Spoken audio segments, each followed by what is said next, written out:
Hey everyone, this video includes bios for every Pokemon that you can obtain in Pokemon FireRed and Pokemon LeafGreen.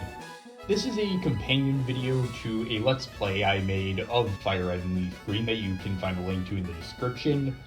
This video isn't technically a part of the Let's Play, it's just a supercut of all the bios I've done as a part of the series. I want them all organized in one place for ease of access. In the description there will also be timestamps to each individual Pokemon, so sit back and enjoy. Getting started, I should emphasize that all three starters are very good Pokemon. Let's go through each of them. Starting off we have Bulbasaur. It's a grass poison type, which at level 16 will evolve into Ivysaur. You'll notice that its base stats gains an increase when it evolves. This is a general trend you'll see among all Pokemon. When they evolve, they typically will have an increase in their stats with a few rare exceptions. At level 32, it finally evolves into Venusaur, where you can finally use its full potential. Venusaur specializes in status effects. It learns moves that allows it to poison enemies, put them to sleep, and continually drain their HP to restore its own. Its major weakness is that it doesn't learn many good offensive moves. It specializes more in support and uses status effects to whittle away at enemy HP to guarantee victory in later turns, provided the enemy can't heal their conditions. If you choose Bulbasaur, I would recommend catching Pokemon for your team that are faster and more offense-oriented to complement it. Now moving on to Charmander. Charmander is a fire type, and at level 16 it evolves into the next stage of its evolution, Charmeleon. However, it evolves later than Ivysaur does, and takes into level 36 to fully evolve into Charizard. The Charizard line specializes in raw offense. It has great special attack and speed, allowing it to strike first and sweep through enemies. It learns a ton of good moves, and later on can be taught moves of various types, allowing for a lot of diversity in its moveset. However, its weak point is its defense, which is average. It's especially weak to water, electric, and rock type moves. It also will have a disadvantage at the start, since certain boss battles will use water and rock Pokemon. However, if you take this into account and catch Pokemon that can cover its weaknesses, Charizard can be a very devastating Pokemon. I should also mention that Charizard also gets the flying type. Last but not least, we have Squirtle, our water type starter. Squirtle has the same evolution pattern as Charmander. It evolves at level 16 into Wartortle, and then later at level 36 into Blastoise. The Blastoise line specializes in defense. It can easily tank moves from most types, and like Charizard, can learn moves of many different types. The only types you'll need to watch out for are electric and grass types, but that's it. However, its offensive stats aren't as good, and there usually will be better Pokemon to teach learnable moves to. That being said, Blastoise is still a versatile Pokemon, and it still can prove helpful in many different situations. If you choose Squirtle, I would recommend catching Pokemon that can take care of electric and grass types to make up for that weak spot. Ladies and gentlemen, I present to you the Bug type. This is Caterpie, the first of many Bug-type Pokemon you'll encounter. Bug types evolve sooner than other types, but also typically have pretty crummy stats. There are good Bug types, but sadly they're the exception rather than the norm. Using Bug types, especially in this generation, requires careful planning and training, but there are viable strategies. Case in point, Caterpie is a Pokemon I believe is worth experimenting with. At level 7, it evolves into Metapod, where its attack actually decreases, one of the rare cases where evolving lowers the stat. To make up for this, its defense is greatly boosted. Wild Metapods only know the move Harden, which boosts its defense, but a trained Metapod can learn other moves to attack with. But even then, raising it is difficult as its low attack makes it difficult to fight with, and if you want to get experience, you'll likely have to place it at the front of your party and switch it out. Thankfully, Metapod evolves rather quickly at level 10 to Butterfree, where it gains the flying type and becomes interesting. While it has kind of mediocre stats, it learns a variety of moves that allow it to inflict status effects on opponents. For instance, it can learn Confusion, Poison Powder, Sun Spore, and Sleep Powder at low levels. It learns Psybeam, a Psychic-type moves with 65 power and 100% accuracy at level 34, and Silverwind, a Bug-type move with 60 power and 100% accuracy at level 47. Silverwind is especially remarkable since it's one of the few good offensive Bug-type moves in the game, and Butterfree is one of 2 Pokemon that can learn it even if it takes a while. Ultimately, Butterfree is a very unique and interesting Pokemon, even if its stats aren't great. I wouldn't recommend it for a long-term team, but it's one I would encourage you to keep around and experiment with and see what you can achieve with it. It can serve you decently well, and I'm willing to bet it'll surprise you with what it can do. Up next is Weedle, Caterpie's more physically oriented counterpart that also has a poison type. Poison types resist grass, fighting, bug, and other poison types, but are weak to ground and psychic types. Poison moves are super effective against grass types, not very effective on ground, rock, ghost, and other poison types, and have no effect on steel types. Weedle's dual typing makes it take only a quarter damage from grass and fighting types, and half damage from other bug and poison types. However, it takes twice as much damage from fire, flying, psychic, and rock types, which are all frequently occurring types, so it's a double-edged sword.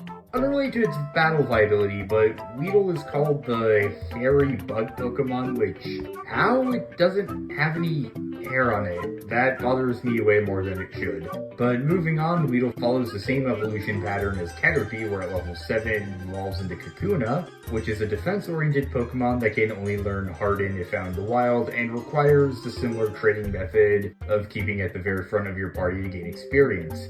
At level 10, it evolves into Beedrill, which, as I mentioned earlier, is oriented towards physical attack rather than status effects like Butterfree.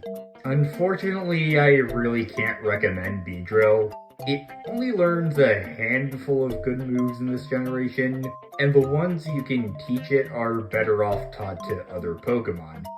I wish I could say nicer things about it like Butterfree, maybe that it was worth experimenting with, but I don't really have anything to say about Beedrill. It's just not that remarkable.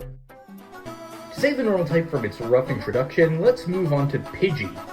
Pidgey is the first flying-type Pokemon you'll encounter. Typically, flying types specialize in speed, being the first to move in battle and take out enemies weak to them. The flying type is also completely immune to ground-type moves, and also resists grass and bug-type moves. For Pidgey, combining its 2 types means it's also immune to the ghost type, so it has 2 immunities.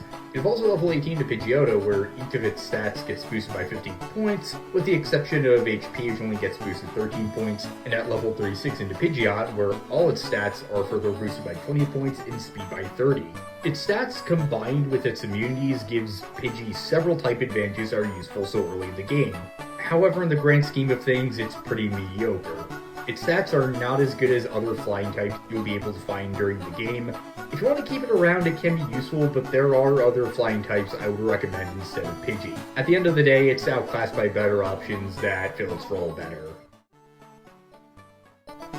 One of the first Pokemon you can catch is Rattata, which evolves into Raticate at level 20. It's also our first normal-type Pokemon. Normal types are, well, normal. They're more or less the closest thing the series has to a typeless Pokemon, sort of a catch-all for any Pokemon that doesn't have any obvious elemental association. Normal types are ineffective against rock and steel types, and have no effect on ghost types. The only real advantage they have is that they're immune to ghost type moves, but that's about it. To add insult to injury, they're also weak to the fighting type. But that being said, the normal type isn't bad by any stretch of the definition. There are many good normal types that we'll be covering. Sadly, Rattata isn't one of them. It is a useful Pokemon early on in the game, but it sadly peaks early. It has a good attack and speed, allowing it to deal tons of damage at the beginning of battles. I would recommend catching one to help you out in the start of the game, but it loses its usefulness as the game progresses, and it becomes outclassed in its niche and stats by better options. It has a very useful ability, Run Away, which lets you run away from any wild encounter you want with a 100% success rate, so I'd recommend catching one if only to use that. Aside from that, I can't really recommend Rattata or Raticate long term. Now, Spearow is another normal flying type that can be found commonly throughout the game, though not as common as Pidgey. At level 20, however, it evolves into a beast. Fearow is ultimately the better version of Pidgeot in my opinion. Its defense and special stats are lower, but its attack is much higher. This plays to its benefit as it helps Fearow fill out its speedy attacker niche better. The key strategy with both Pidgeot and Fearow is to deliver swift, devastating attacks first. Fearow's high attack and speed allows it to fulfill this goal more effectively than Pidgeot can. If you want to have a flying type in your team, I will say I don't think it's the very best in the game, but it is the best you'll be able to catch for a very long time, so I would definitely get it. It's even viable for the end game, so if you decide to keep it around long term, it won't disappoint. My final verdict on Fearow is that it's a very solid choice. Ekans is a pure poison type Pokemon and our first example of a version exclusive Pokemon too. It can only be found in the wild in FireRed. In order to fill out its Pokedex entry in LeafGreen, it has to be traded in. This is but one of many version exclusives moving forward, although LeafGreen players shouldn't despair since more often than not the amount of exclusives in both versions are the same across the series. Now, Arbok is weak to ground and psychic moves while it resists grass fighting poison and bug. Its key strength is its physical attack, and its abilities, it can come with either Intimidate or Shed Skin. Between the two, Intimidate is better overall, but Shed Skin can be better for dealing with specific trainers that can inflict status effects. At level 8, Ekans learns Poison Sting, which has 15 power, 35 PP, and a 30% chance of poisoning the target. At level 13, it learns Bite, followed by Glare at level 20. This is a normal type move with 30 PP and 75% accuracy. If it hits, it inflicts paralysis. At level 22, Ekans evolves into Arbok, and yes, its naming scheme is based on the fact that its names are Snake and Cobra backwards. Well, almost Cobra backwards technically, but you know what I mean. At level 28, Arbok learns the normal type 40 PP Screech, which has 85% accuracy and can greatly lower an opponent's defense. At level 38, it learns the poison type Acid, which has 30 PP and 40 power. It deals normal damage, but also has a 10% chance of lowering the target's defense. At level 46, it learns a very unique set of normal moves. The first of these is Stockpile, which has 10 PP, and boosts both defense and special defense. By using Stockpile, Arbok charges up power. You can charge up power for 3 turns in a row before you use one of 2 companion moves learned alongside it, Spit Up or Swallow. Spit Up has 10 PP and deals damage to an enemy depending on how many times you use Stockpile, with the minimum power the attack has being 100 if you use it once, and the maximum power being 300 if you use it 3 times. If you use Swallow instead, you recover 25% of your max HP if you stockpiled once, 50% if you stockpile twice, and 100% if you use it 3 times. Swallow also has 10 PP. Past that, the final move Arbok learns is the Ice-type Haze, a 30 PP status move that removes all stat changes in the battle. Overall, Arbok can deal decent damage, but it still has trouble protecting itself. Its strategy revolves around inflicting status effects on the opponent rather than hitting it hard, which gives opponents time to counter it. That being said, I'm still fond of Arbok. It has a really cool design and I used one for a short time in my first playthrough, so I have good memories of it. If you want to use it, I'd recommend using strong TMs on it to make up for some of its weaknesses. And now we have the face of Pokemon itself. Pikachu is our first electric type, a new elemental type like fire, water, and grass. Electric is strong against water and flying, ineffective against grass, dragon, and other electric types, and have no effect on ground types. It also resists flying, steel, and other electric types, but is weak to ground. Given that water is so common in Generation 1, having an electric type on your team will be very helpful. And Pikachu is a great first choice. It's a very good attacker, and one of the more viable early game Pokemon in general. It has high speed, and is the only chance you'll have for a while to grab an electric type, so I would strongly recommend doing so. It has a highly varied moveset, learning moves that deal raw damage, inflict status effects, and raise its speed and evasiveness.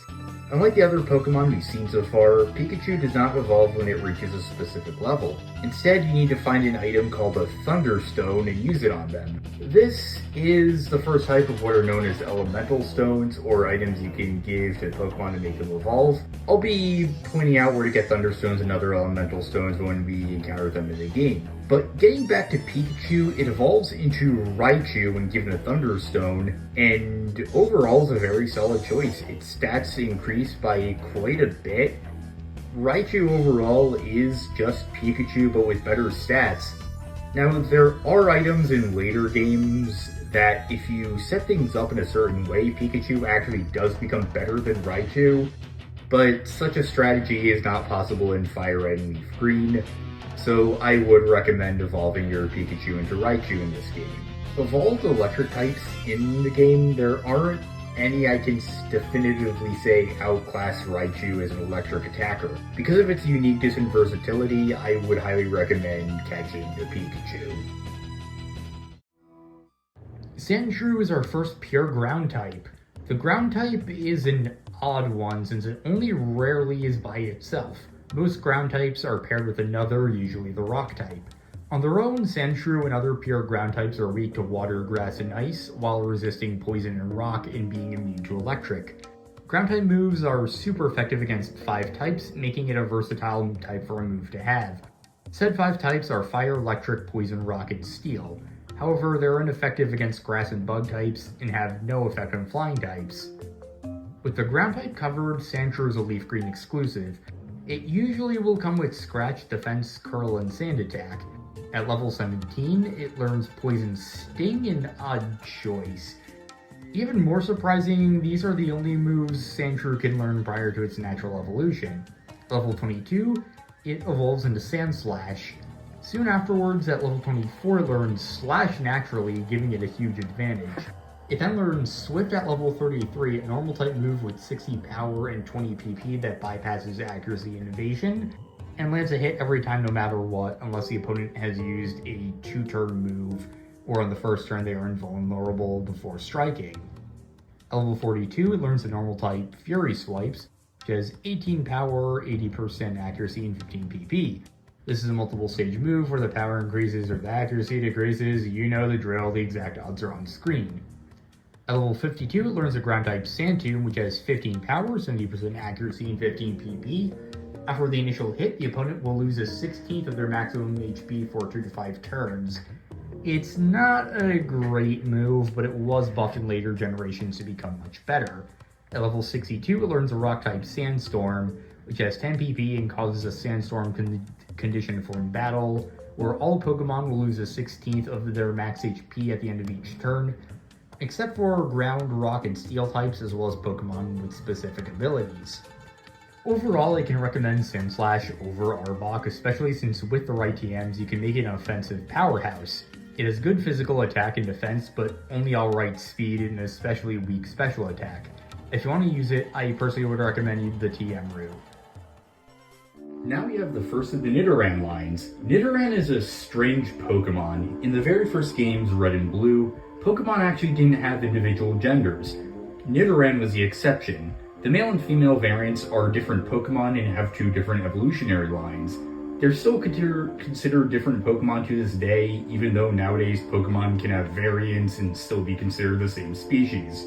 It's more or less a weird stayover from the series' earlier days before an important mechanic was introduced, and there's practically no chance male and female Nidoran will ever be reclassified as the same Pokemon, so it's here to stay.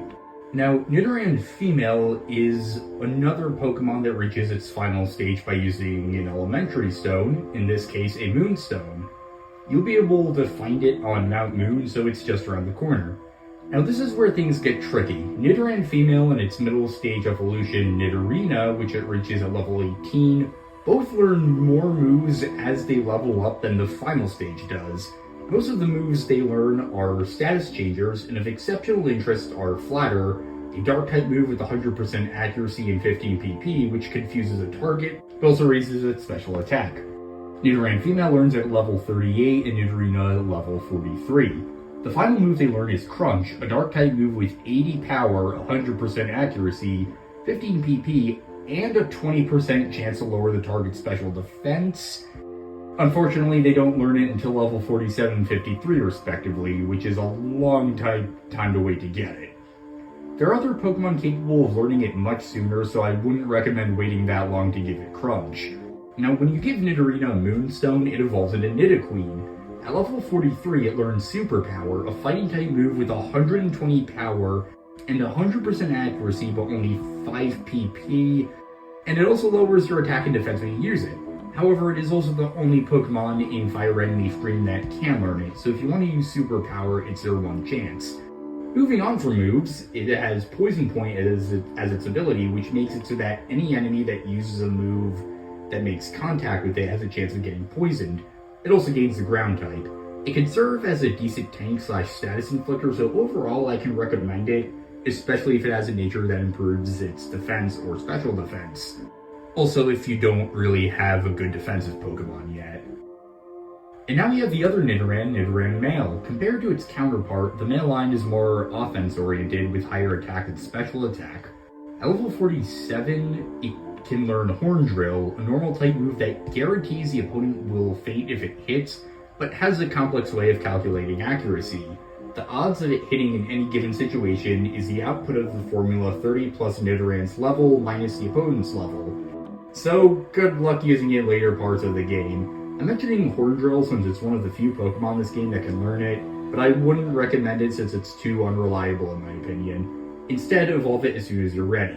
At level 18, it'll evolve into Nidorino, and at this point you can either evolve it immediately or hold off until level 22 when it learns Horn Attack, a normal type move with 65 power, 100% accuracy, and 25 PP. If you want to pass on Horn Attack and go for the quicker stat boost, once you give it a Moonstone, it evolves into Nidoking.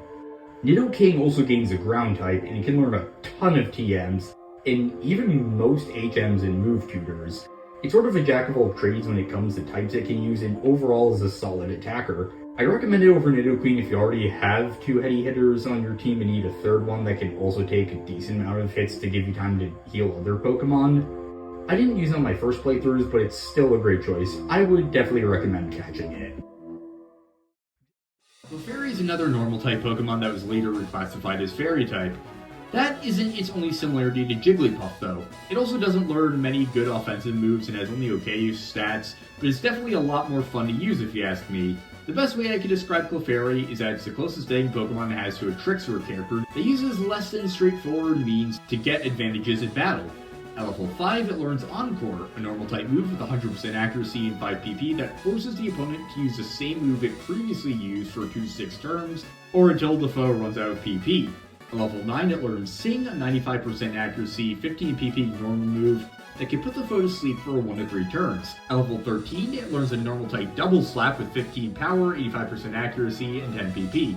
This is another multiple stage move with increasing power and decreasing probability of landing a hit. It then learns Minimize, which increases evasion and defense curl, but its big break comes at level 29 where it learns Metronome.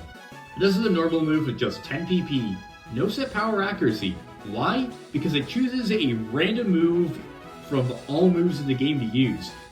There are a few exceptions, but the point still stands. This pink little cuddleball is an unbridled force of sheer chaos. In the right conditions, it could either do nothing or one-shot a Gyarados with no effort.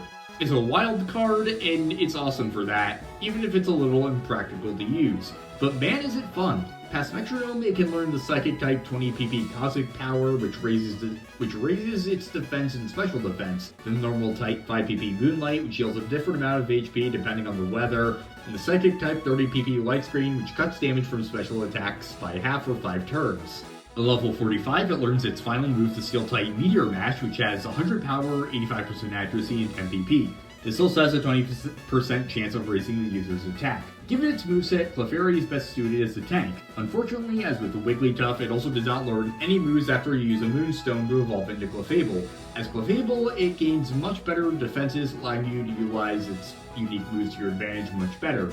Sadly, you have to wait until it reaches level 45 to ensure it learns all the moves it can. It's a lot of effort, and I personally wouldn't go for it, but if you want to use it, it can be a fun and engaging Pokemon to try out. Vulpix is a LeafGreen exclusive Fire-type Pokemon. In fact, our first since Charmander. Vulpix's strengths are its special defense and speed. It learns mainly Fire and Ghost moves, complementing this. It comes with standard moves at first, but soon learns Will-O-Wisp at level 17. This is a 15 PP, 75% accuracy Fire-type move that burns the enemy if it hits. It gets Confuse Ray at level 21, and then the 10 PP Psychic type Imprison at level 25. which prevents an enemy from using any move the user knows. Its first heavy-hitting move is Flamethrower, which it learns at level 29. This is a 95 power 15 PP fire move that also has a 10% chance of burning the enemy. It gets Safeguard at level 33 and the 5 PP Ghost type Grudge, which causes the PP of an opponent's move to drain completely if they knock out the user. Vulpix's last move is Fire Spin, which has 15 power, 70% accuracy, and 15 PP. Fire Spin hurts the opponent before draining a 16th of their max HP after each turn for 2 to 5 turns, and leaves them unable to attack. When given a Firestone, another type of elemental stone, Vulpix evolves into Ninetales. Ninetales can actually learn Fire Spin again at level 45 if you want to try to get it again, I guess. But aside from that, it functions like other stone evolutions where only its earlier stage can learn moves. Ninetales is good special defense-wise and plays a role as a status inflictor, a niche that's very atypical for fire types, which tend to be more offense-oriented. If you pick one up, I'd recommend teaching it fire TMs. Also, yes, if you grab one of its tails, you get cursed for 1,000 years. I'm just saying, in order for people to know that, it has to have happened before. It also lives for 1,000 years and will probably outlive you greatly, which is really sad to think about, honestly. But let's move on. Jigglypuff is a normal type Pokemon, but here I have to give a warning. A lot of information about Jigglypuff's stats, moves, strengths, and weaknesses are heavily outdated. The reason for this is that in Generation 6 is one of many Pokemon that was changed to have the newly introduced Fairy type, which has vastly different strengths and weaknesses to the normal type. Take it from somebody who was very confused their first time playing this game when Jigglypuff didn't say it was a Fairy type. Taking a cursory glance at Pokemon websites for info on it can be very misleading. I'll be mentioning any Pokemon that was later reclassified as a Fairy type so you don't make the same mistakes I did. With that said and done, Jigglypuff has terrible stats. Its only good stat is HP, but its defense, special defense, and speed are pitiful. Its moveset is unique at least. It knows Sing, a move with a 55% chance of putting the enemy to sleep in 15 PP. It learns Disable at level 14, which has a 55% chance of disabling the last move the opponent used for 180 turns in 20 PP.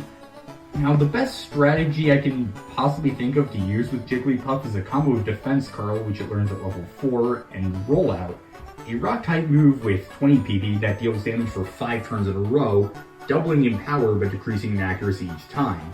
Rollout will stop as soon as it misses, but the odds are much better than you might think.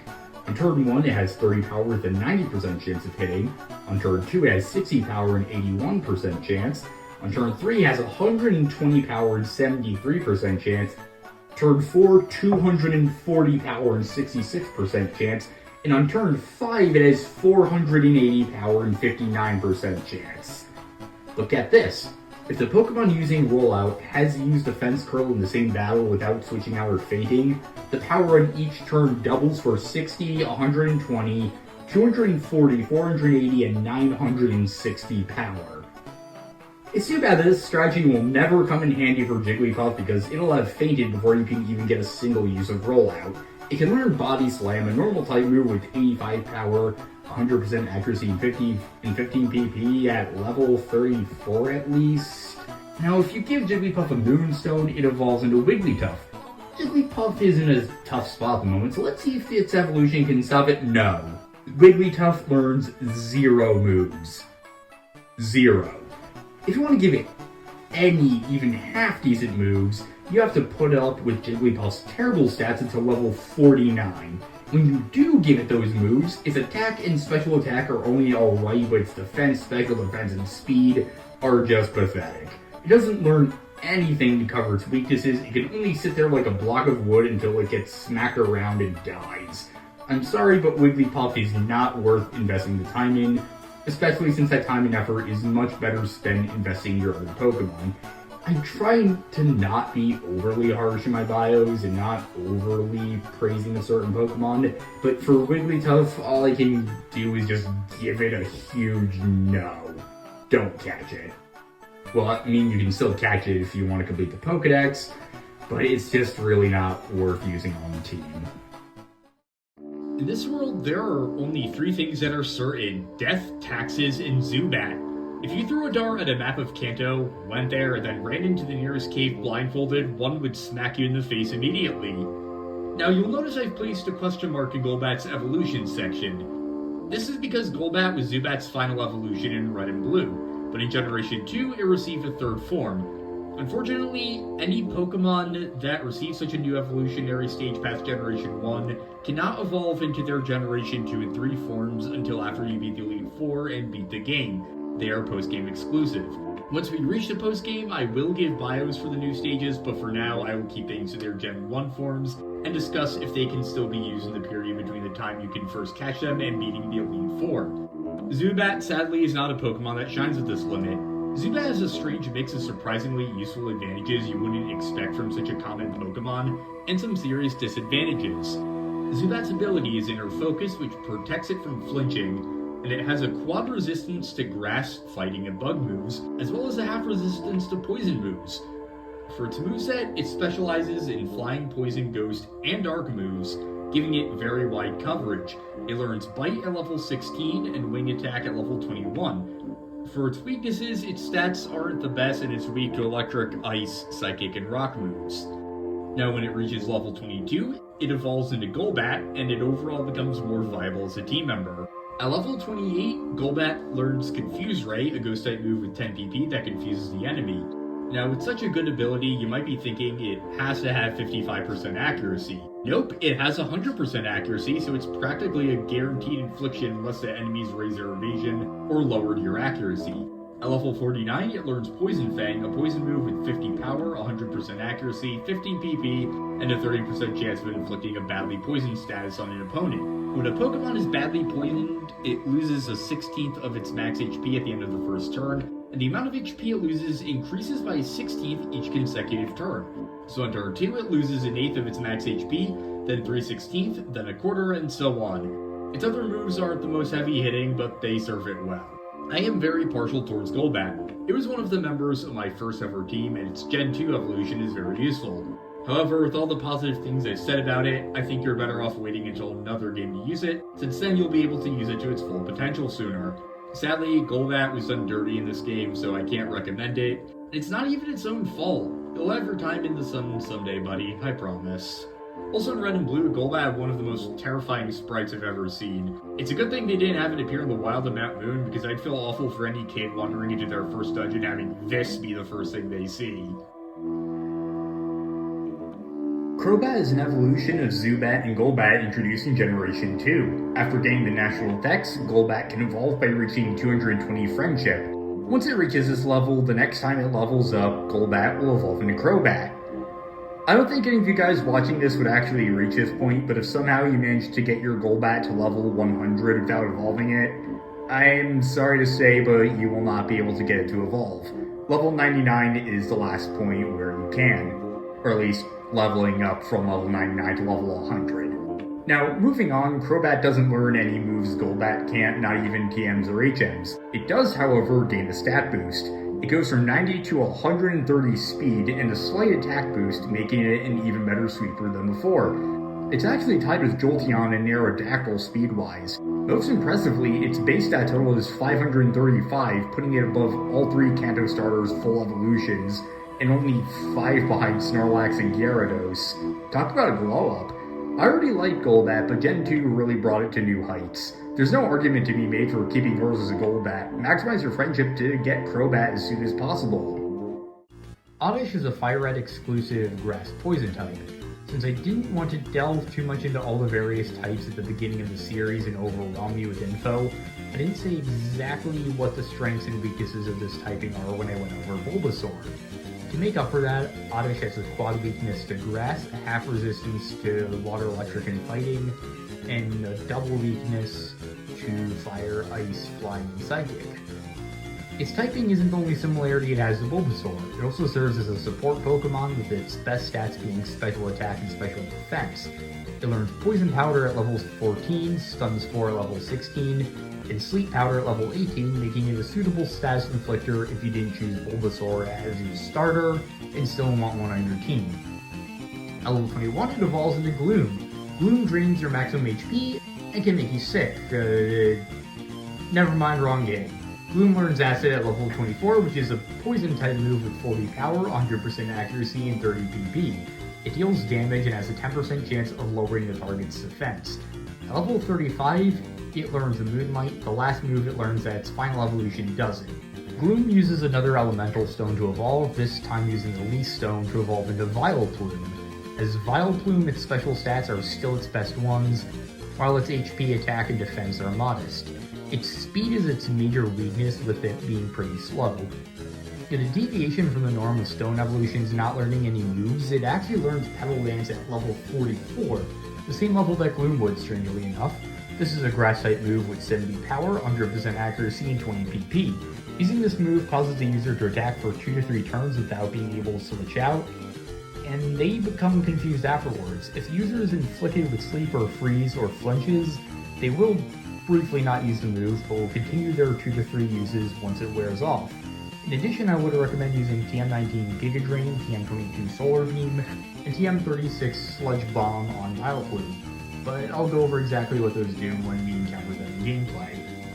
There's not a lot of grass Pokemon in Gen 1, so while Vileplume may shine in comparison to grass types in later generations, I personally consider it to be one of the better grass types in FireRed and LeafGreen and a really good stats manipulator. I can strongly recommend it.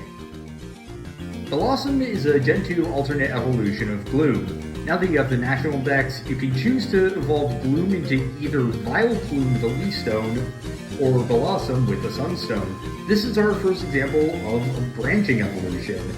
Now, we won't actually find a Sunstone until much later, but I will be pointing it out when we find it.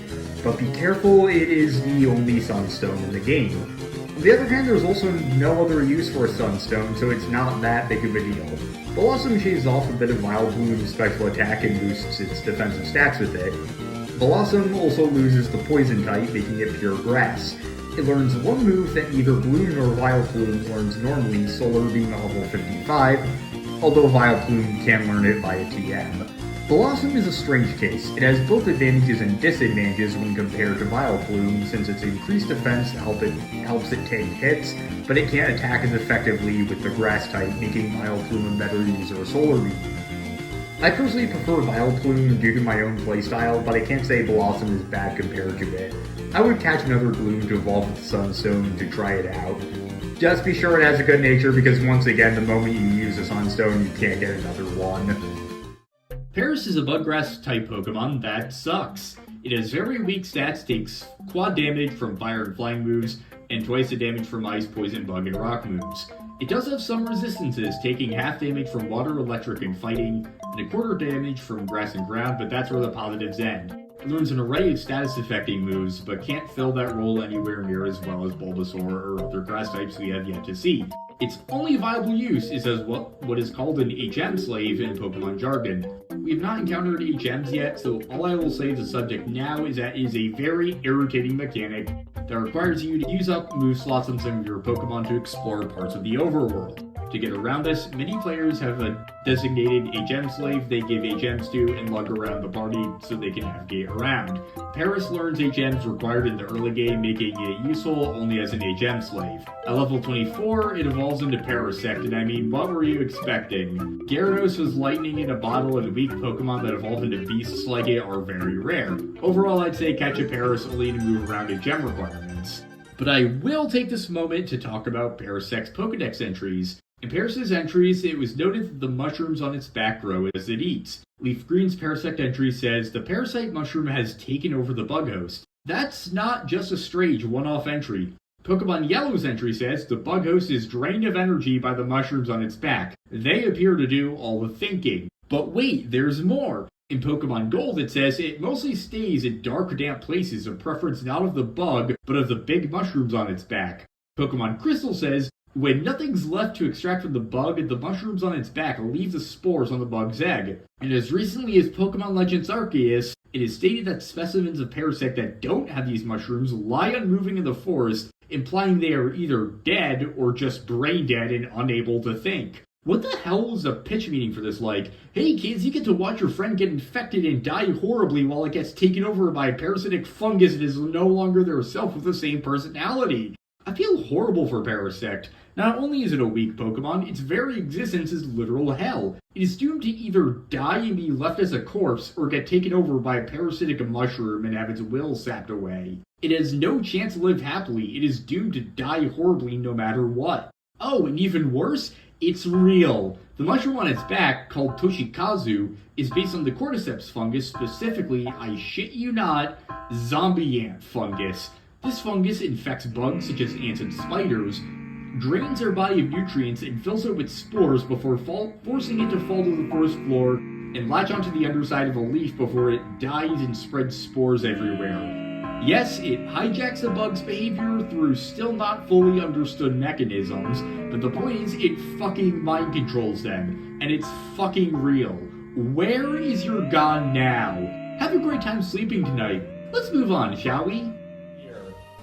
Venonat is here to damage the bug type's reputation again. It's a bug poison type with incredibly low stats introduced halfway through the game, well after you'd actually catch a weak bug poison type. It also doesn't learn any unique moves to make it stand out. It gets Confusion, Poison Powder, Leech Life, and Stun Spore. Pretty much all stuff we've seen. Level 33 Venonat evolves into Venomoth, where it doesn't become a bug flying type like you might expect, but remains a bug poison type. As it grows, it gets Gust, Psybeam, Sleep Powder, and Psychic. At the very least, its Psychic moves aren't terrible. They're still not useful on it considering its low stats and typing. Venonat just doesn't do much to stand out and is lackluster overall. Diglett is a pure ground-type Pokemon that mainly learns offensive ground moves. It has a higher-than-average speed for an unevolved Pokemon and has the lowest base HP of any Pokemon this generation with a value of only 10. Its ability will either be Sand Veil or Arena Trap. Between the two, Arena Trap is much better as it prevents foes from switching out or fleeing. The only downside is that flying types are immune, as are any Pokemon with an ability that granted immunity to ground-type moves. Otherwise, Diglett can trap enemies in battle and hit them over and over. Diglett learns Magnitude at level 9, giving it a huge offensive advantage early on. At level 17, it learns Dig, a 2-turn move that grants a semi-invulnerable turn. Diglett buries itself underground before attacking. While underground, it can only be hurt by the moves Magnitude, Earthquake, or Fissure, or if the opponent uses a move that allows their second move to hit a foe it normally wouldn't be able to. It then learns Fury Swipes at level 21 and Mud Slap at level 25, which is a 20 power 10 PP ground move that inflicts damage and lowers the opponent's accuracy. At level 28, Diglett evolves into Dugtrio. The first question you're thinking is, why does it have 3 heads? Because it's Whack-A-Mole. It's a pretty clever design that isn't obvious at first, but I really like it. Also in other games, it's confirmed the 2 heads split off from 1. Again, some things are better off not thought about too much. You're probably noticing a theme with some Pokedex entries. Anyway, Dugtrio learns Sand Tomb at level 26, while Diglett doesn't, so it's another Pokemon you want to evolve at the natural level. Sand Tomb is a 15 power, 70% accuracy, 15 PP ground move that makes the opponent lose a 16th of its max HP for 2 to 5 turns. It then learns Slash at level 38 and Earthquake at level 51. Its final move is Fissure, which it gets at level 64. This is our first example of a one-hit knockout move. It is a ground-type move with 5 PP and is guaranteed to knock out an opponent if it hits. The problem is that its accuracy is only 30%. Sort of. The formula to determine the chance of a hit is the user's level minus the opponent's level plus 30. The resulting value is the exact percent chance it has of landing. Therefore, if there's a level difference of 70 or above between the Pokemon, it's a guaranteed hit. On the other hand, if the enemy has the same level or higher, the move is guaranteed to miss. This stays consistent throughout all one-hit KO moves, so be careful of that. All that aside, Fissure is a very unreliable move, and I wouldn't use it under pretty much any circumstance, honestly. Especially since Dugtrio already learns much better moves earlier on. And even if you're at a level where you get the guaranteed percent chance of a hit, any move that already has 100% accuracy is pretty much guaranteed to knock out the Pokemon. Ultimately, Fissure is just pointless. Overall, Dugtrio is a good ground-type Pokemon and physical attacker, having very good speed, but weak HP and defense. It's meant to be a sweeper like Charizard or Gyarados, although it's not as great stat-wise as those two are. I can recommend it if you want some ground-type coverage. On one last note, when I typed this on my phone, Diglett auto-corrected to Dogleg. Meowth is an iconic Pokemon known for serving as a recurring main villain in the anime, where it's depicted as being cunning and mischievous. This is well reflected in the games. Meowth's strongest stat is its speed, and its playstyle revolves around swiftly delivering normal type attacks that can inflict effects that other Pokemon typically don't have access to. Immediately setting Meowth apart from other Pokemon is its rare ability Pickup, which makes it so that there's a 10% chance at the end of any battle that a new held item will spawn for Meowth. These items are incredibly rare and useful in game, and the odds of any given one spawning is even rarer. If you're lucky and get the 10% chance of finding an item, there's a 15% chance it will be an Oranberry, a 10% chance of it being one of 6 berry types, Aspear, Cherry, Chesto, Pecha, Persim, or Rust. We've seen only some of those berries in game, but I'll explain exactly what the others do when we encounter them in the field. After this, there's a 5% chance of getting a Nugget, Rare Candy, a PP Up, which is an item that boosts the max PP of a move, or TM10 Hidden Power, another move that I'll have to explain when we discover it in game, because the way it works is really complicated. And the least common items with 1% chances of spawning are 5 types of berries: Baloo, Durin, Pamtra, Spellin, or Wapmo. These berries can now only be accessed via pickup because the in-game method of obtaining them was via wireless connection. So there's only a 0.1% chance of getting any given one after a battle. Good luck, I guess? Now with Meowth's ability out of the way, let's talk about its moves. Meowth learns Bite at level 10, and unfortunately doesn't learn anything else until level 18, when it learns what's known as a signature move, a move exclusive to one specific evolutionary chain. This move is a normal type Payday with 40 power and 20 PP. This deals damage but gives you money at the end of the battle. It's a good way to get some extra cash, and considering Meowth is the only Pokemon that can learn it, it's worth getting to use Payday.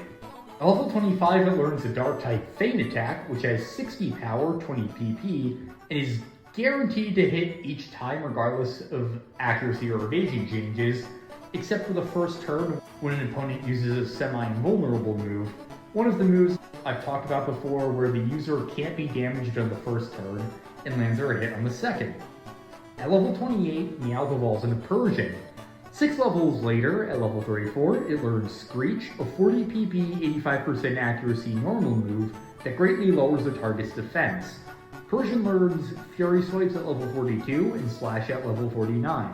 At level 55, it learns the normal type Fake Out, which has 40 power and 10 PP. It will only work on the first turn and guarantees the opponent will flinch. It sounds like it might not be great at first, but you can reuse Fake Out if you switch out Persian and then bring it back into battle. Persian has average stats overall with the exception of speed. It's very fast, enabling it to strike first in most cases. Its main drawback is that it's not particularly built to be super powerful offensively, even though it can inflict statuses.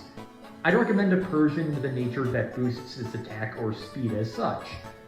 Unfortunately, Persian loses pickup when it evolves, and its ability becomes limber instead, which is a good ability in its own right, but it's not as unique as pickup is. I more or less always catch a Meowth whenever I play this game, since Payday can earn you some extra money, and your odds of finding super rare items are now 0.001%. But hey, that's better than 0%.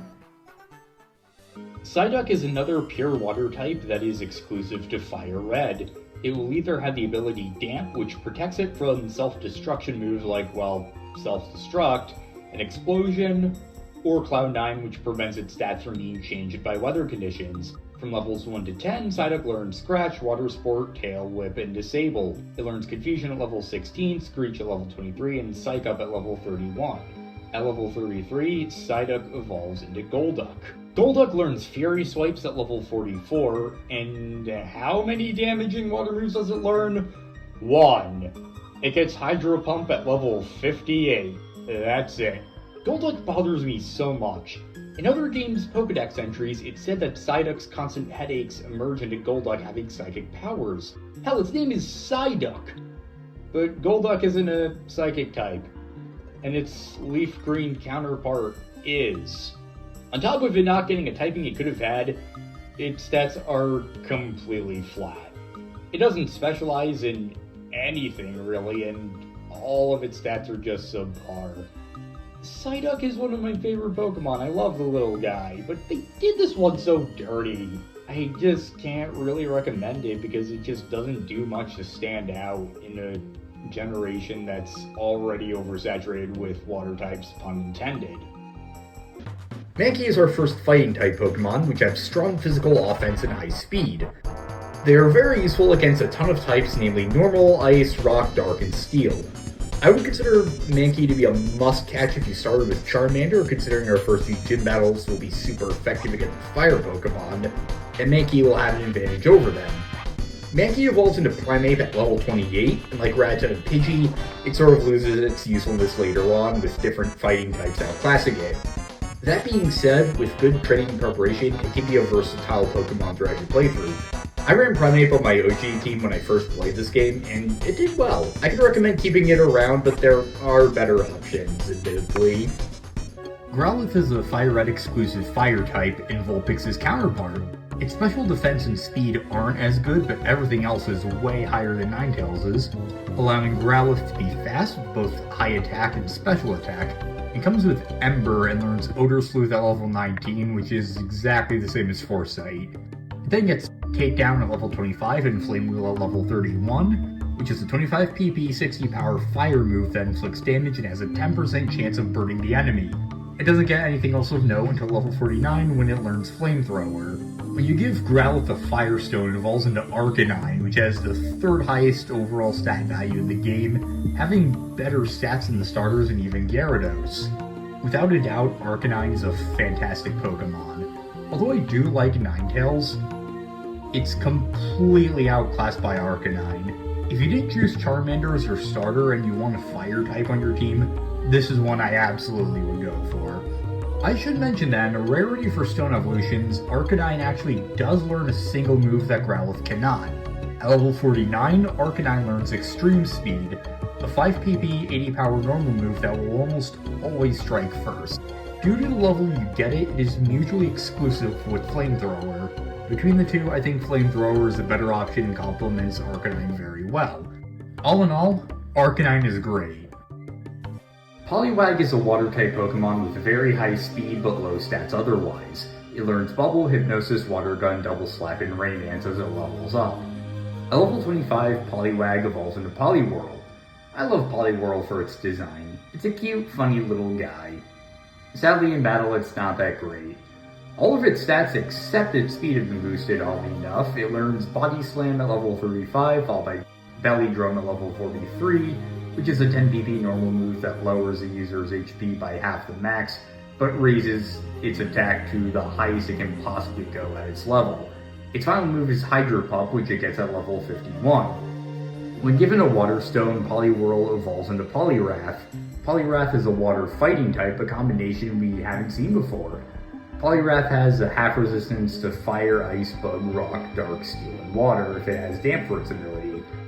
If it has Water Absorb, it has immunity to water moves instead. It's weak to Grass, Electric, Flying, and Psychic too. Now in a rarity for Stone Evolutions, Poliwrath actually does learn moves that Poliwhirl can't. It learns Submission at level 35 and Mind Reader at level 51. Mind Reader has 5 PP and ensures that you pass any accuracy check from its use until the end of the next turn. This means the next move is a guaranteed hit and can even bypass semi-invulnerable phases. Its only limits are that it can be blocked with Protect and Substitute. It also cannot make Fake Out land outside of the first turn. Between the choices you had for moves, it's a hard choice. Submission is better for Poliwrath than Body Slam and Belly Drum, but Hydro Pump is a great move for a water type. Between these options, I'd say go for evolving Poliwrath sooner since its physical attack is higher than its special. That aside, Poliwrath just isn't great. Its stats are average, its speed actually lowers from when it was Poliwhirl, and despite its new typing, just doesn't bring that much to the table. Politoed is another Gen 2 alternate evolution, this time of Poliwhirl. But to evolve it, you have to trade it, while it's holding an item called the King's Rock that only becomes available in the postgame. In other words, it's very unlikely you'll get a chance to use it. Politoed learns exclusive moves at level 35 and 51 like Poliwrath, getting Perish Song and Swagger. Yeah, this adorable frog will kill itself and curse you to die alongside it. Anyway, Politoed has better special stats when compared to Poliwrath, which has better physical stats. Again, I can't really say if it's objectively better or worse than Poliwrath in most games after Gen 3, because it is an attacker, just a different form of attacker. But I will say I think it gets an edge over Poliwrath and FireRed and LeafGreen, since having better special attack needs more stat damage from water moves. If you can trade it, I would go for Politoed. Abra is our first Psychic type. Psychic types are typically strong special attackers and defenders, and are considered many people's favorite type, a sentiment I don't fully agree with, but its reputation as a great type is very well earned. Psychic moves are super effective against fighting and poison types, ineffective against psychic and steel types, and have no effect on dark types. Psychic Pokemon resist fighting and psychic moves while being weak to bug, ghost, and dark types. While there aren't a lot of types that Psychic is super effective against, there are a plethora of heavy-hitting psychic moves that can tear up any Pokemon with subpar special defense, which is part of why the type is held in such high regard. Abra is in many ways a quintessential psychic type.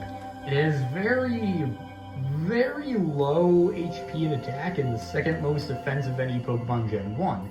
However, even though it's the first stage of its evolutionary chain, it has 105 special attack, making it better than Venusaur in that regard when it's just a baby.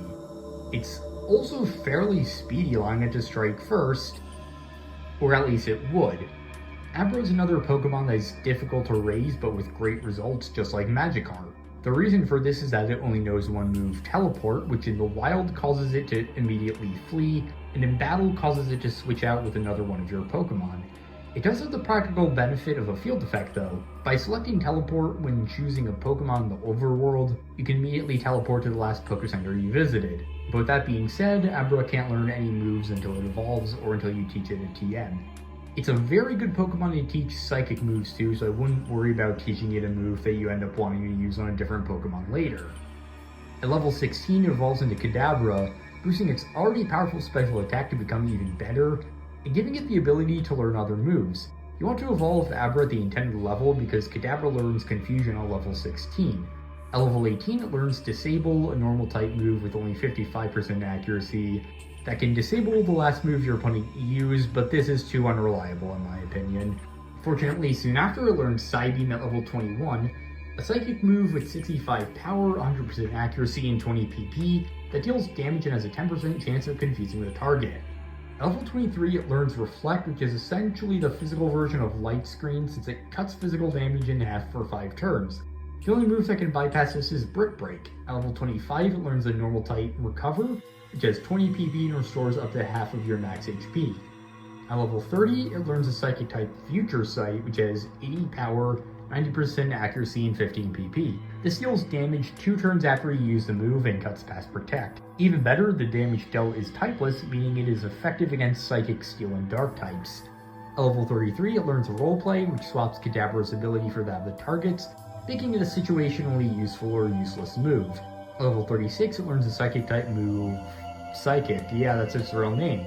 Psychic has 90 power, 100% accuracy, and 10 PP, with a 10% chance of lowering special defense.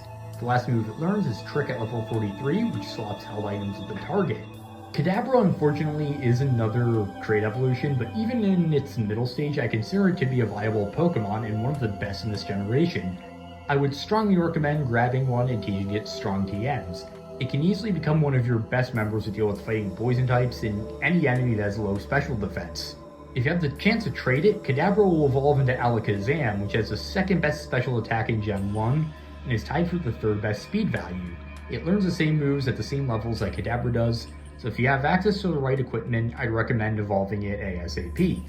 Like I said, Alakazam is pretty much the quintessential Psychic type, and you can't really go wrong with it.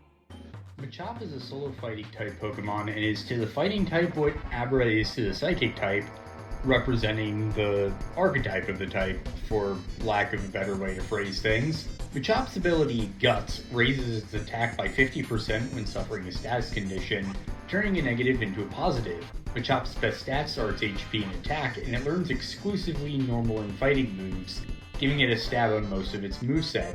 At the level you catch it, it'll already have Leer, Low Kick, Focus Energy, and Karate Chop. It'll learn Seismic Toss at level 19, and then the 40 PP Normal Type Foresight level 22, which resets an opponent's evasion buffs and debuffs, and allows normal and fighting type moves to hit ghost types. At level 25, it learns a 10 PP, 60 power fighting move Revenge, which strikes with 120 power if the user is hit first that turn. At level 28, Machop evolves into Machoke. Machoke's defensive stats receive a slight boost, while its special attack and speed remain low. At level 33, it learns Vital Throw, which has 70 power, infinite accuracy, and 10 PP. At level 41, it learns Submission, a 25 PP fighting move that has both 80 power and 80% accuracy. The user takes a quarter of the damage it deals as recoil damage. At level 46, learns the 5 PP fighting type Cross Chop, which has 100 power, 80% accuracy, and a boosted critical hit ratio of 1/8 instead of 1/24.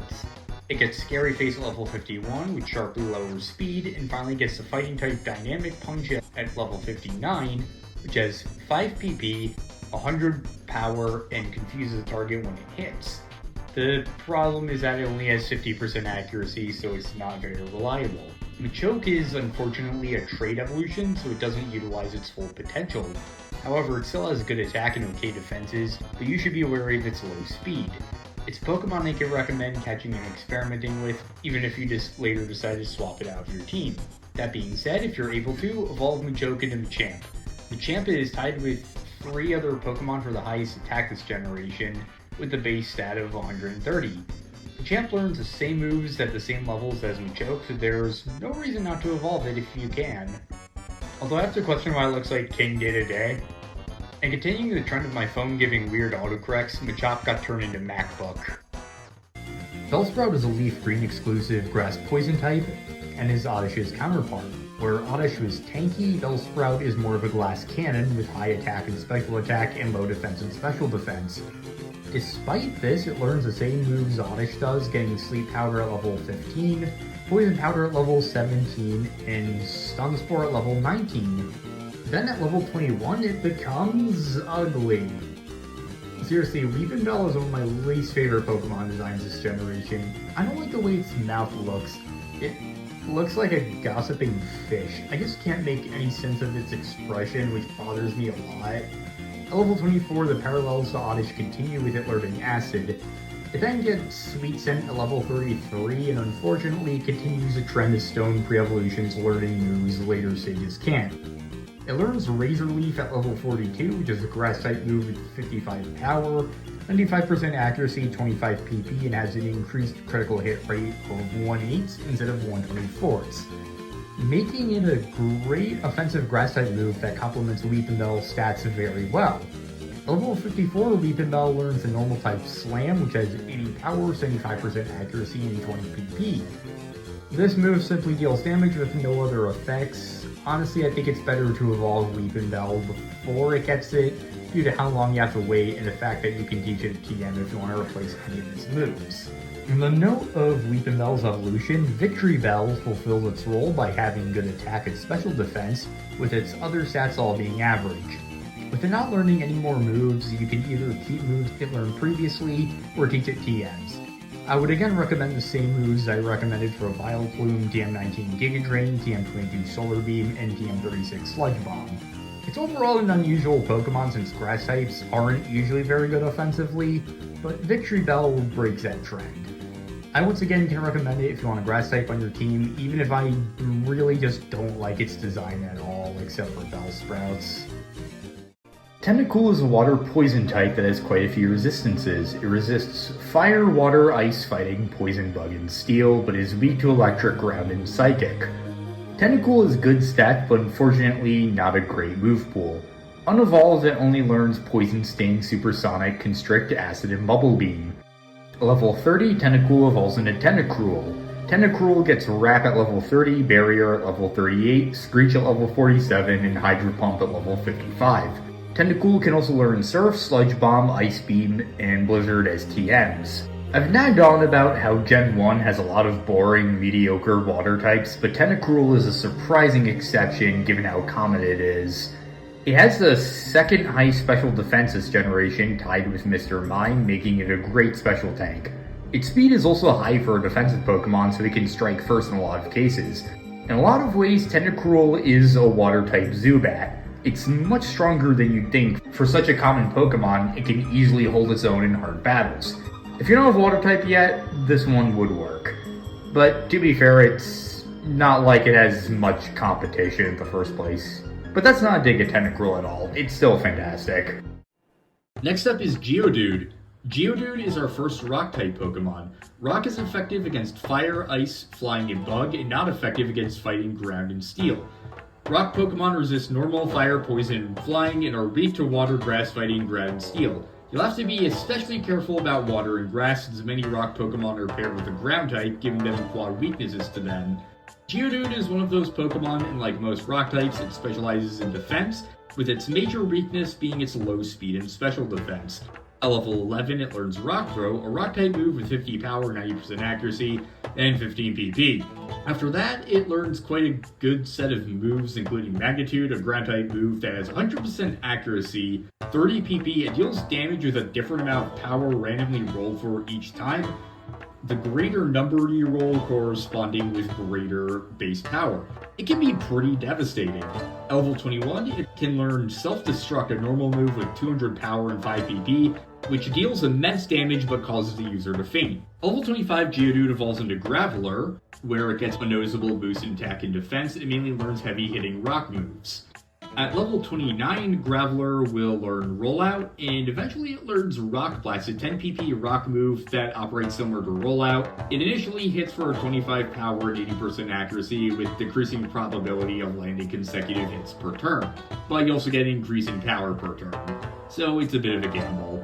Geodude's best move is Earthquake, a ground-type move with 100 power and 10 PP. At higher levels, it learns a normal-type Explosion with 250 power and 5 PP that also causes the user to faint, and the normal-type Double Edge with 120 power and 15 PP that causes the user to take a third of the damage inflicted.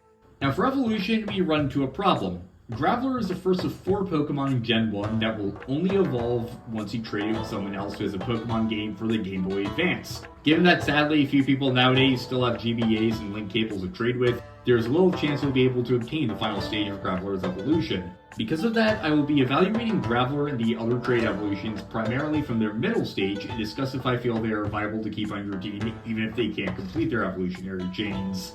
Graveler, while fulfilling its niche as a Rock-type defender well, is not a Pokemon I would recommend for the long haul. It's the Pidgey of Rock-type Pokemon. It can be found everywhere, it doesn't have a whole lot unique to say about it. I can recommend it as a temporary member, but I personally feel there are better alternatives to the Rock-type in Gen 1 overall. With all that being said, I can recommend trading Graveler to evolve it into Golem if you have access to the right equipment. Golem doesn't learn any moves that Graveler can.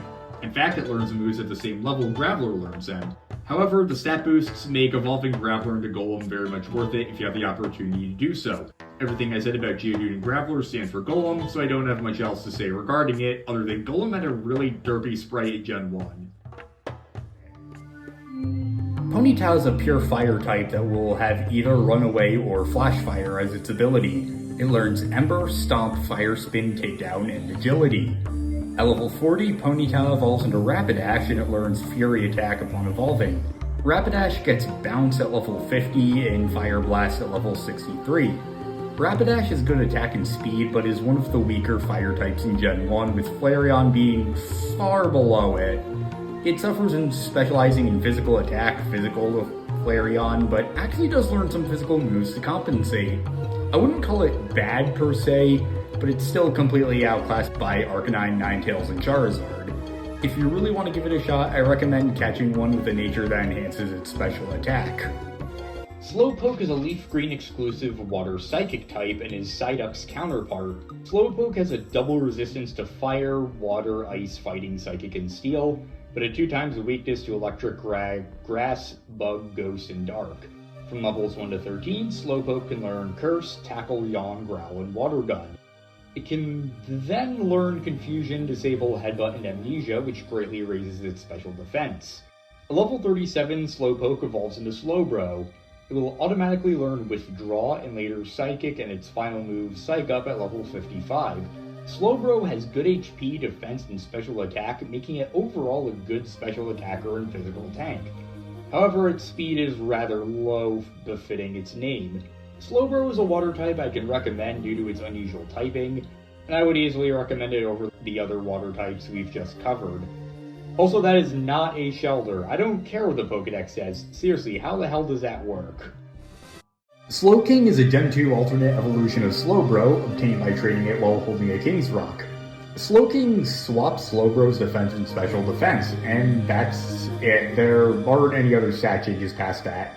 For moves, the only changes are that it gets Swagger level 36 instead of Amnesia and Withdraw, and gets Psychic at level 40, 4 levels earlier than Slowbro.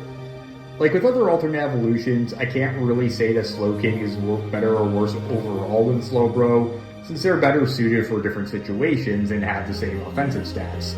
Whichever one is more useful depends on the kind of enemy you're up against, really. I'll say that I like the character growth that Slowking gets when it evolves, but that's it. I get Slowking if you can, and if you want to try using a version of Slowbro that's a special tank instead of a physical one. Magnemite is an electric steel Pokemon in our first example of a steel type. The steel type was not introduced until Gen 2, which is why until now we've only seen steel type moves and not Pokemon. Magnemite was originally a pure electric type in Red and Blue before it was reclassified in the main Gen 2 games Gold and Silver. It's retained its typing ever since. Steel is weak to fire, fighting, and ground, but take a guess to how many types it resists. What are you thinking? 3, since that seems like the usual amount? 4, maybe? 11. Steel resists 11 types. This was cut down to 9 in Gen 6, but this is Gen 3, so it still applies. Steel resists Normal, Grass, Ice, Flying, Psychic, Bug, Rock, Steel, Ghost, Dark, and Dragon. It is the only type that resists Dragon. Oh, and it's completely immune to poison. So it is a total of 12 resistances if you count that. In other words, it resists most types. It's a very defense-oriented type, though it does have some offensive advantages. It's super effective against ice and rock, but it's ineffective against fire, water, electric, and other steel types. Also, the 2 resistances that Steel later lost are Ghost and Dark. Even though the Steel type isn't very great offensively, that's not something you have to worry about with Magnemite since it's mainly an electric attacker. Magnemite has all of the Steel type resistances plus a resistance to electric, meaning it resists 13 types. It also has a quad resistance to flying and steel. It's still weak to fire and fighting though. It also has a quad weakness to ground, so you should still be careful of that. But all that aside, Magnemite mainly learns standard electric moves like Thunder Shock, Thunder Wave, and Spark.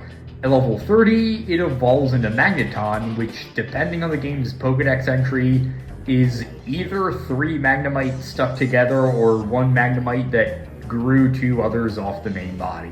Make of that what you will.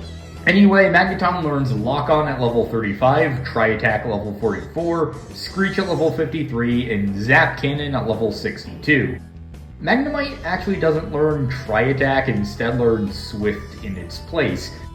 If that wasn't enough motivation to evolve it, its stats are really good. It has great special attack and good defense, but its other stats are somewhat on the weak side.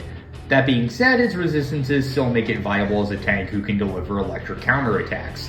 I consider it one of Gen 1's best electric types. However, I still would recommend teaching it TMs if you want to use it to its best potential. Farfetch'd sucks. I think its design is derpy in an endearing way, but those are all the positive things it can say. It has awful stats, and I really mean awful. Its highest base stat is an attack of 65. That's it. It can come with either Keen Eye or Inner Focus at least, but even then you have to trade a Spearow to get it. And to be blunt, Spearow just outclasses Farfetch'd in every category. It doesn't learn any outstanding moves, and even isn't able to learn as many TMs as other Pokemon are. And you want to know what the icing on the cake is? It doesn't evolve. Farfetch'd is our first example of a Pokemon that doesn't have an evolution. Most non-evolving Pokemon have really good stats to begin with to make up for the fact that they don't get boosted, but not in the case of Farfetch'd. It's stuck with its crappy stats and move pool the whole game. If there's any solace to be found, Farfetch'd at least got somewhat of a redemption and a chance to be useful in Sword and Shield, but even then it's only the Galarian version of it that can evolve. As one last note, for those of you who don't know, a regional variant is a concept introduced in more recent games where certain Pokemon have different typing and stats in certain games, but it's irrelevant to this one. Farfetch'd is a good regional variant in Sword and Shield, but its original version is useless. At the end of the day, Farfetch'd just sucks. Doduo is a normal flying type. I'll just cut right to the chase. Doduo is, in my opinion, the best flyer in Gen 1. Its attacking speed blows Fearow right out of the water, and it can play the role of a speedy attacker much better as a result. Its ability will either be Run Away or Early Bird, which makes it shake off sleep earlier than most Pokemon. It will come with Growl, Peck, Pursuit, and Fury Attack, before learning Tri Attack at level 21, a rare move and one of the most versatile in the game. Tri-Attack is a normal move with 80 power, 10 PP, and a 20% chance of inflicting a status condition. Either Paralysis, Freeze, or Burn. This essentially means there is a 6.67% chance of any given condition being inflicted. Doduo is one of 3 Pokemon this generation that can use it, and with its great attack stat, is the best user of it. It's a move you will definitely want to keep on yours. It then gets Rage at level 25 before evolving into Dodrio at level 31. Dodrio is 10 higher speed and 20 higher attack than Fearow does, highlighting just how good it is. At level 38, Dodrio learns the 10 PP, 50 power normal move Uproar, which inflicts damage for 2 to 5 turns and prevents any Pokemon in battle from falling asleep. Any Pokemon inflicted with a sleep status will be woken up. At level 47, learns a 20 PP, 80 power flying move Drill Peck. With good power and decently high accuracy, Dodrio can deliver devastating blows with it even to Pokemon with good defense stats. It gets agility at level 60, but you're better off leaving it as is or teaching it flying type TMs. Dodrio is a fantastic Pokemon with fantastic stats, and a fantastic moveset. It is one of the best Pokemon in Gen 1, you can't go wrong with it. Unless you get a nature that lowers attacker speed. Other than that, I can't recommend it enough. And it's time for another disturbing Pokedex entry. In later games, it's revealed that when Doduo evolves, one head splits into 2 to form Dodrio. I'm starting to sense a theme here with Pokemon splitting into multiples. Seal is a water type. Yeah, we haven't seen much of those, have we? Seal will know Headbutt and Growl when you catch it, and it learns Icy Wind, a 15 PP ice move with 55 power, 95% accuracy that lowers the target's accuracy, followed by Aurora Beam and Rest. At level 34, Seal evolves into Dugong, where it becomes the Water Ice type. When it evolves, Dugong learns Sheer Cold, followed by Takedown, Ice Beam, Safeguard. In terms of stats, it's completely flat. Dugong is really cute, but that's the best I can say about it. It's yet another lackluster water type.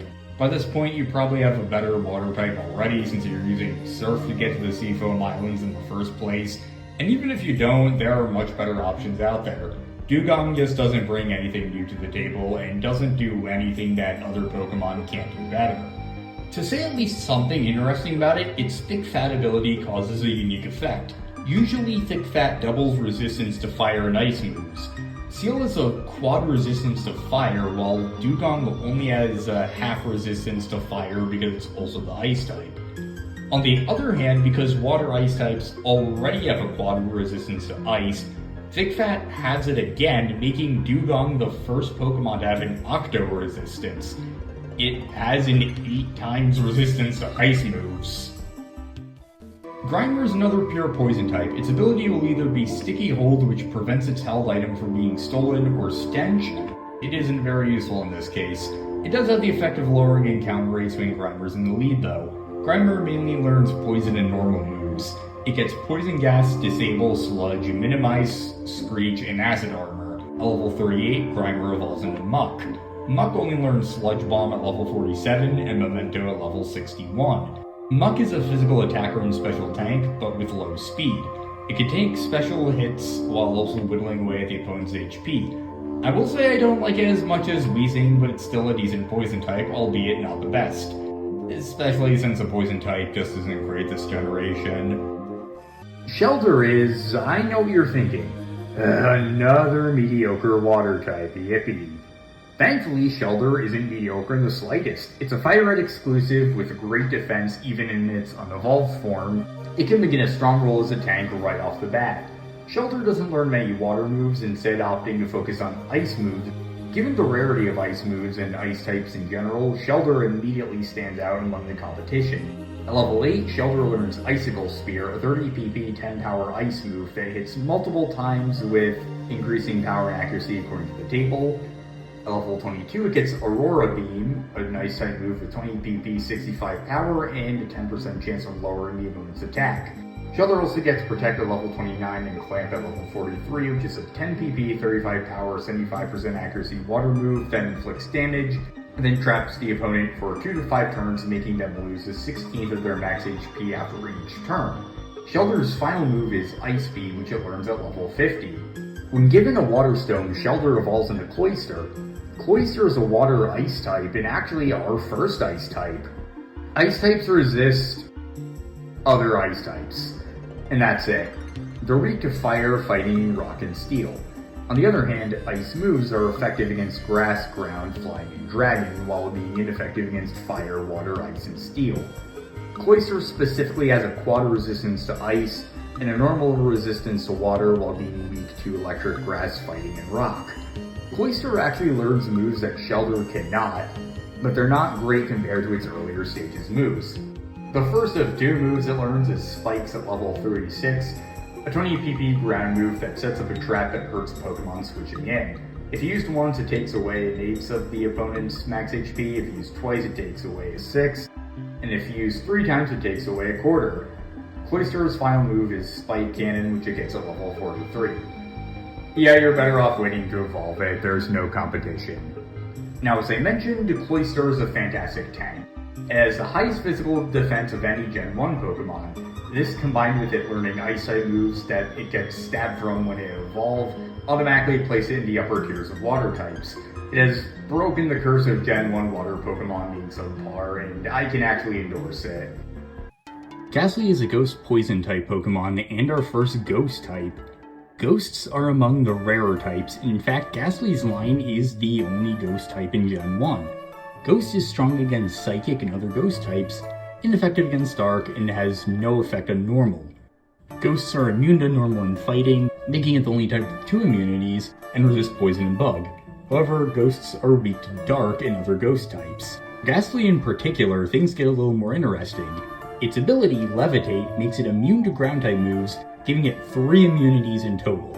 It has a quad resistance to Poison and Bug, and half resistance to Grass, but a weakness to Psychic, Ghost, and Dark. Ghastly comes with Hypnosis, Lick, a 30 PP 20 power ghost move that has a 30% chance of inflicting paralysis, Spite, which causes the opponent's last used move to lose 2 to 5 PP, and Curse. At level 16 it learns Nightshade, which inflicts damage equal to the user's current level, before getting Confused Ray at level 21. At level 25, Ghastly evolves into Haunter, at which point it will learn Shadow Punch, a 20 PP 60 power guaranteed hit move. Strangely enough, it learns Confuse Ray again at level 31 for some reason. I guess if you really want more PP for it instead of a better move or regret not learning it. At level 39, it gets Dream Eater, which as I mentioned can be a powerhouse when used in tandem with Hypnosis. Its final move is Destiny Bond, a 5 PP ghost move it gets at level 48. I consider this to be a move of last resort, as when activated, if the user faints, the opponent that calls him to faint will also faint. The move fails if you use a different move afterwards and don't get KO'd. Haunter, sadly, is also a trait evolution, but is still a good Pokemon by itself. However, its stats are still somewhat on the lower side. Its ideal role is as a special sweeper, and it gets a decent moveset to use. It could work very well if you wish to raise it, even if it would be an uphill battle. That being said, if you are able to, definitely evolve Haunter into Gengar.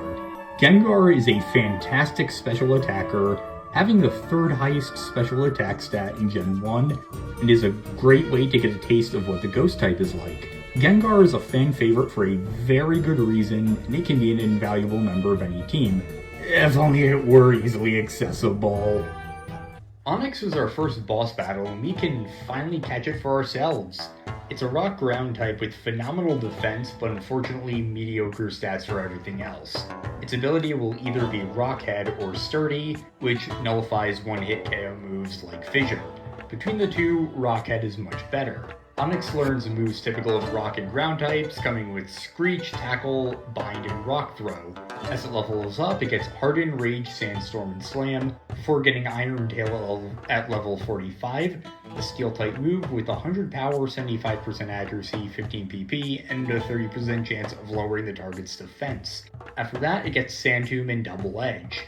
Onix was wonderful as a first boss, but it surprisingly is a very weak Pokemon once you're able to catch it. It will most likely be KO'd in one hit by any attack it's weak to, and it can't hit for that much damage.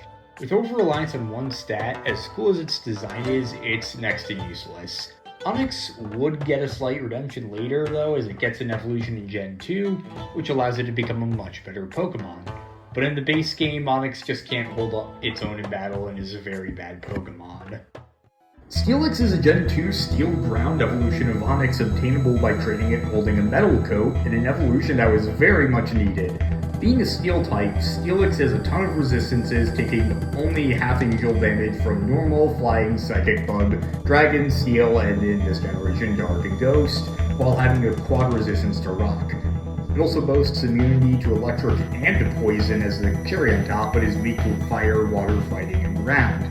Steelix is 200 defense, better than any Gen 1 Pokemon. Its speed is lower than Onix's, but all of its other stats are boosted greatly. It learns Crunch at level 52 instead of Sand Tomb, but that's the only change to its moveset. It can also learn Hyper Beam as a TM all Onix can. It's a total no-brainer. Evolve your Onix. Steelix is a fantastic tank, and the cut to speed is more than worth it for the great boosts to everything else, and the elimination of most of Onix's glaring weaknesses. You are getting sleepy. Drowsy is another psychic type, and its stats are more rounded than Kadabra, its main competitor. While Kadabra is a glass cannon, Drowsy is better suited to tank hits, and even gets some physical moves so you don't rely solely on special attack. Drowsy typically comes with Hypnosis, Pound, and Disable. It learns Confusion at level 11, and Headbutt at level 17. This is a 70 power, 15 PP normal move that also has a 30% chance of causing the target to flinch if they haven't moved yet. It's a decently powerful move to learn at such an early level. At level 21, it learns Poison Gas, a 55% accuracy, 40 PP poison type move that causes the target to lose an eighth of their max HP each turn. However, it's practically a coin flip to determine if it'll work, so I wouldn't put too much stock in it. At level 26, Drowsy evolves into Hypno. Hypno's best stat is its base special defense of 115. Like I mentioned, it is far better at tanking hits than Kadabra and Alakazam are, making it a good defensive choice. And yes, you're reading its bio right. There once was an incident in which it took away a child it hypnotized. Let's just hope that doesn't happen again. Hypno learns Meditate at level 29, which raises its attacks, Psychic at level 35, followed by the normal type 10 PP Psych Up at level 43, which copies enemy stat changes, allowing it to buff itself in certain situations. It then learns Swagger at level 49, a normal type move that greatly raises the opponent's attack but also confuses them, and Future Sight at level 57. It can also be taught good offensive normal type moves, making it a much more physically oriented fighter than you would typically expect from the Psychic type. If you ask me, Hypno's best use is as a defender who can take hits, while also landing some decent damage in its own right. It's often overlooked in favor of the more recognizable Kadabra and Alakazam, but I do still think it's a very good Pokemon. Krabby is what I feel in the morning, and also another water type. Krabby has surprisingly high attack and defense for our first stage Pokemon. And even more surprisingly, it actually learns moves that complement the strength, making it better designed than Dragonite this generation. It learns Bubble, Leer, Vice Grip, Harden, Mudshot, and Stomp before evolving into Kingler at level 28. Kingler learns Guillotine and Protect before learning its final move Crabhammer at level 57. This is a 90 power, 85% accuracy, 10 PP water move that simply deals damage. Kingler has really good attack, but poor HP and special stats. It learns alright moves, but nothing too special. It's another Pokemon I can recommend experimenting with, and it certainly stands out among water types, but I'm not the type to use it. Voltorb is Pokemon number 100. It's a pure electric type that starts with subpar stats but very high speed. When you first catch it, it has a typical moveset of weak attacks plus moderate debuffs, but learns Sonic Boom at level 15. It then gets Spark at level 21, which is a 20 PP, 65 power electric move that has a 30% chance of paralyzing the target. It also learns Self-Destruct at level 27, which is the final move it learns before evolving into Electrode at level 30. Electrode is the highest speed of any Gen 1 Pokemon at a value of 150. However, its other stats remain mediocre, which hinder its viability, but we'll come back to that later. Electrode learns Rollout at level 34, Light Screen at level 41, Swift at level 48, Explosion at level 54, and the 20 PP Psychic type Mirror Coat at level 59, which makes the user counterattack with twice the power when hit by a special attack. Despite Electrode's great speed, it overall is a fairly weak Pokemon. Its low stats and limited move pool make it very difficult to train and use in battle. It's also just outclassed by other electric-type Pokemon. Electrode is a hard pass for me. But to give it some minor praise, notice how Voltorb's red side is upright and it's glaring, while Electrode's white side is upright and it's smiling.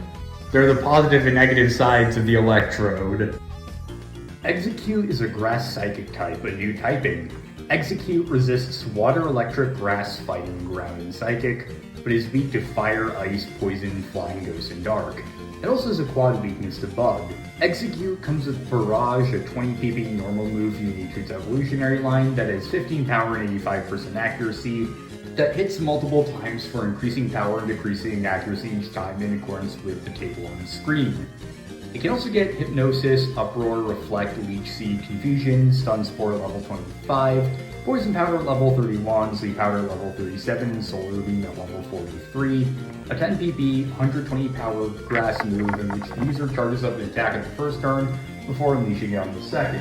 When given a Leaf Stone, Execute evolves into Exeggutor. Exeggutor learns two moves as it levels up that Execute cannot, Stomp at level 19 and Egg Bomb at level 31, a 10 PP, 100 power, 75% accuracy normal move. Exeggutor is one of two evolutionary chains that can learn it, but I think the moves it can learn as Execute are far better in the long run.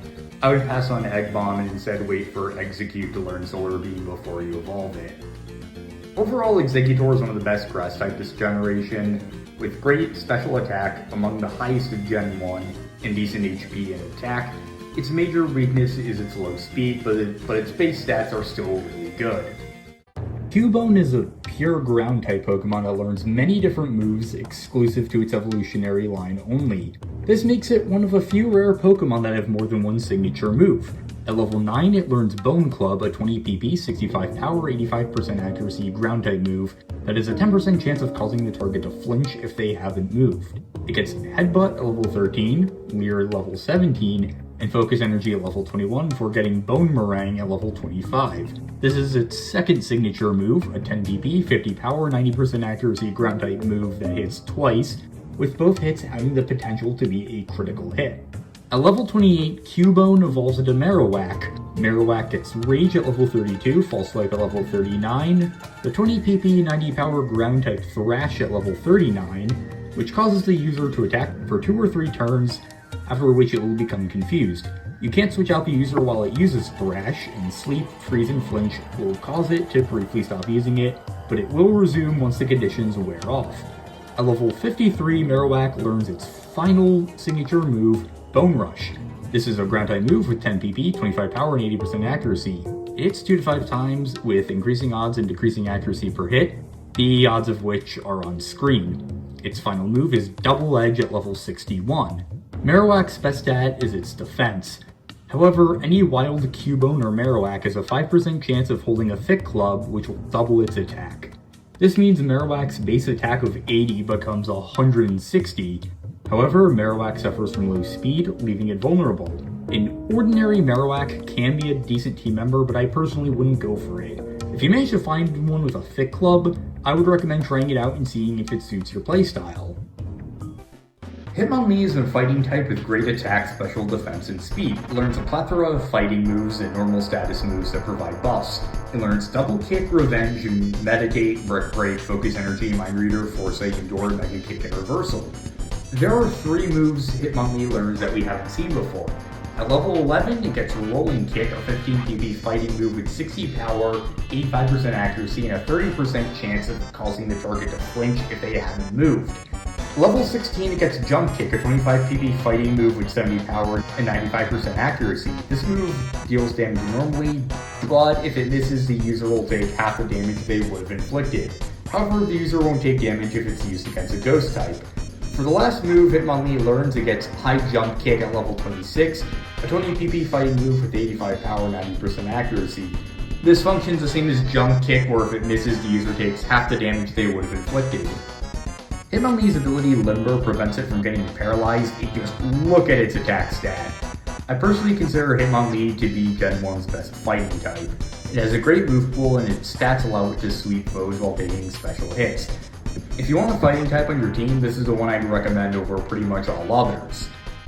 Hitmonchan's stats are somewhat more evenly distributed than Hitmonlee's. A little of its attack is shaved off and given to defense and speed, with everything else being the same. And it's really not worth it. Not only does the worse attack make it less able to deal damage, for some ungodly reason they gave it mainly special moves. It has a special attack of 35 for Christ's sake. It gets Fire Punch, Ice Punch, and Thunder Punch, but they'll do diddly squat against even a fucking Rattata with those stats. It gets Mach Punch, a 40 power fighting move that usually goes first at least. It also gets Sky Uppercut, an 85 power fighting move that can hit enemies during semi-vulnerable moves too, and counter a move that counterattacks with twice the power when hit with a physical attack. Those moves are good at least, but its stats just aren't the best, and Hitmonlee overall outclasses it. There's no competition, go for Hitmonlee instead.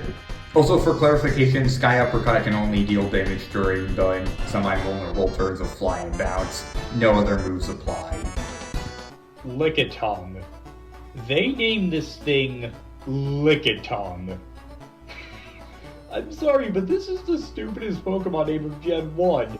And its entire concept is just licking things. That's it. It licks things. No other notes about behavior or personality, nothing. It just licks stuff. To say something nice about it, its ability will either be own tempo or oblivious at least. Lickitung will already have Lick at level 1, go figure. Then learn Supersonic Defense Curl before getting knocked off level 18, which prevents the opponent from using their held item for the rest of the battle. Stomp at level 23, Wrap at level 29, Disable at level 34, Slam at level 40, Screech at level 45, and Refresh at level 51, which cures the user of Poison, Burn, or Paralysis. It has serviceable HP at least, but literally nothing else going for it.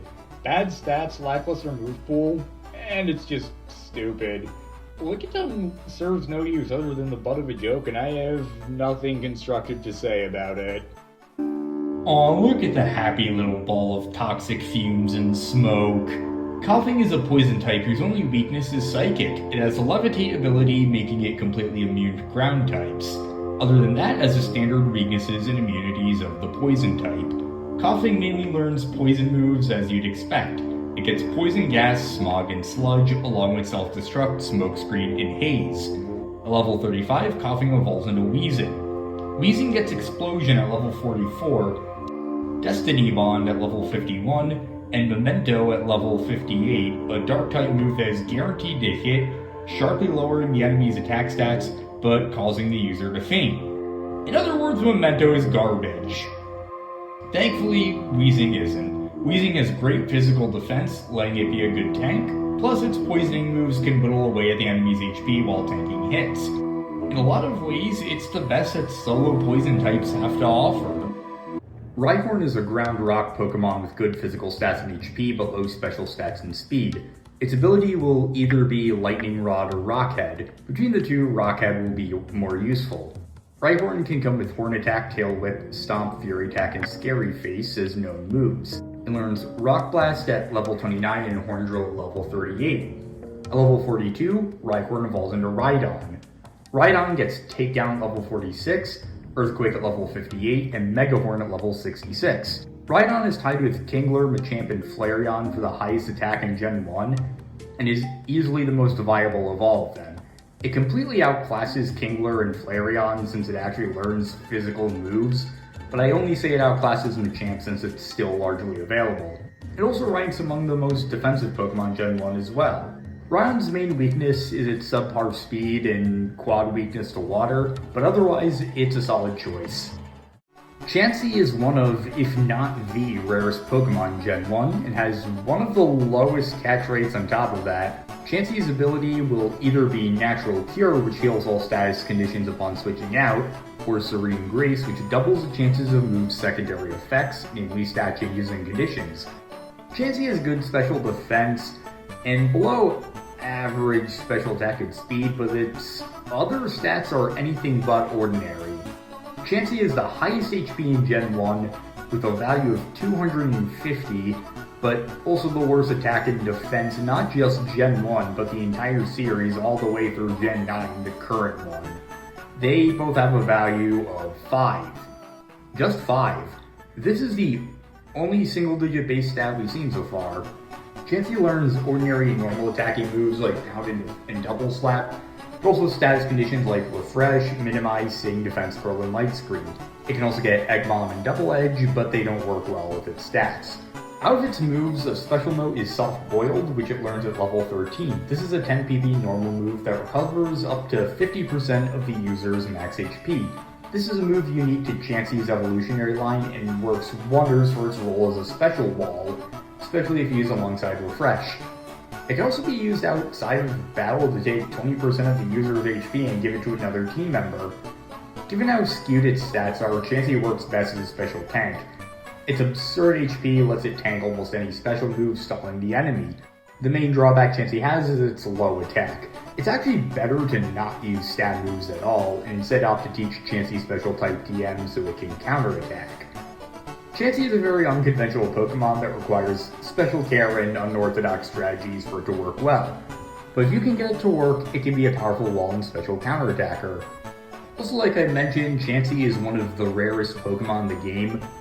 There's the highest encounter rate you'll find for it in any given area is only 4%.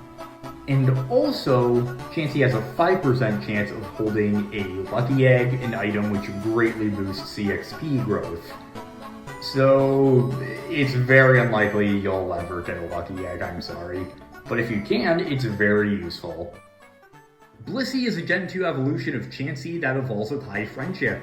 Yeah, finally, a new evolution you don't have to trade. I thought they went extinct after Blossom.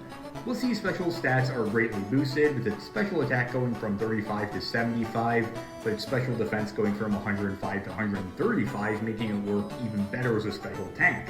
Its speed, attack, defense, and HP are also boosted, but only by 5 points each, so it doesn't change much.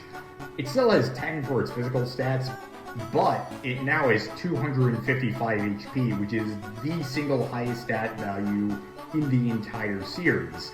And Chansey already had that record. Blissey doesn't learn any moves Chansey doesn't, but it learns all of its moves earlier than Chansey, with it learning its final move Double Edge at level 47 instead of level 57 in a rare exception to the norm. So raising Chansey's friendship as fast as possible is highly recommended so you can get both better stats and its moveset earlier. Blissey also doesn't learn any moves that Chansey doesn't by TN, Move Tutor, or anything like that either. Again, the main benefit of evolving it comes from the stat boost and earlier learned moves. At the end of the day, Blissey is another no-brainer evolution you want to get as soon as you can. And you probably will, because come on, how can you be mean to Chansey? It's a kind, helpful, happy Pokemon that you just can't help but love. Tangela is a pure grass type, and actually the only one we've seen so far. Tangela resists water, electric, grass, and ground, while being weak to fire, ice, poison, flying, and bug. Tangela learns a standard moveset for a grass type with Constrict, Ingrain, Sleep Powder, Absorb, Growth, Poison Powder, Vine Whip, Bind, Mega Drain, Stun Spore, and Slam. Level 46, Tangela learns Tickle, a 20 PP normal move which lowers the target's attack and defense. Tangela has good defense and special attack, but ultimately is pretty unremarkable.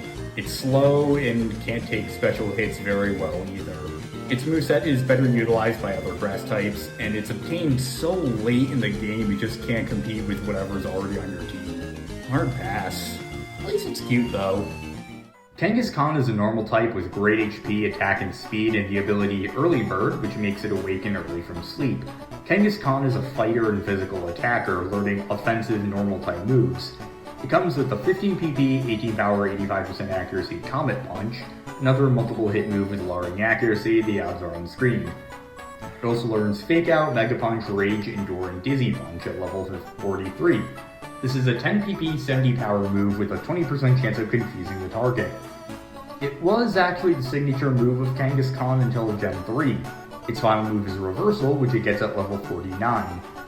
This is a 15 PP fighting move whose power increases the lower the user's current HP is, according to the on-screen table. Kangaskhan is a good physical attacker and heavy hitter. It can also learn TMs of various types, allowing it to function somewhat like a normal type Nidoking. It's rare for sure, but one worth trying out. It's definitely above average. Percy is a water Pokemon with a swift swim ability which boosts speed in rain conditions.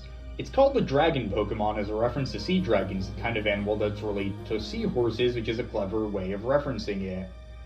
Horsey learns Bubble, Smokescreen, Leer, Water Gun, and Twister before evolving into Seadra at level 31. Seadra learns Agility before getting Hydro Pump at level 51 and Dragon Dance at level 61. Seadra has good defense and special attack, but it's ultimately another Pokemon I would recommend holding off on until another generation. At this stage, Seadra is an okay-ish Pokemon, but it wouldn't truly become a game changer until later on in the series when it got a new evolution. As of now, there are better options for a water type. Kingdra is a Gen 2 evolution of Seadra and a water dragon type, so holy hell evolve it right away because it's the only other dragon type in this game other than Dragonite, but I'm getting ahead of myself. Kingdra evolves by trading Seadra while it holds an item known as a Dragon Scale. When evolving, Seadra's HP, attack, and special defense are boosted, giving Kingdra a base stat total of 540 and 95 in all stats except for HP and speed, making it better rounded stat-wise. It has quad resistances to fire and water, a half resistance to steel, and its only weakness is to dragon. Sadly, Kingdra doesn't learn any moves normally that Seadra doesn't. It can learn Body Slam from Move Tutor, but that's it. It doesn't even learn any unique TMs. Despite the lack of new moves, evolving Kingdra is again a no-brainer given the defensive capabilities and stat boosts it offers. And finally, Seadra can stand out among the mediocre water-type plague of Gen 1 and become something truly unique. Goldeen is another goddamn pure water type, and Oras was not the too much water generation this was.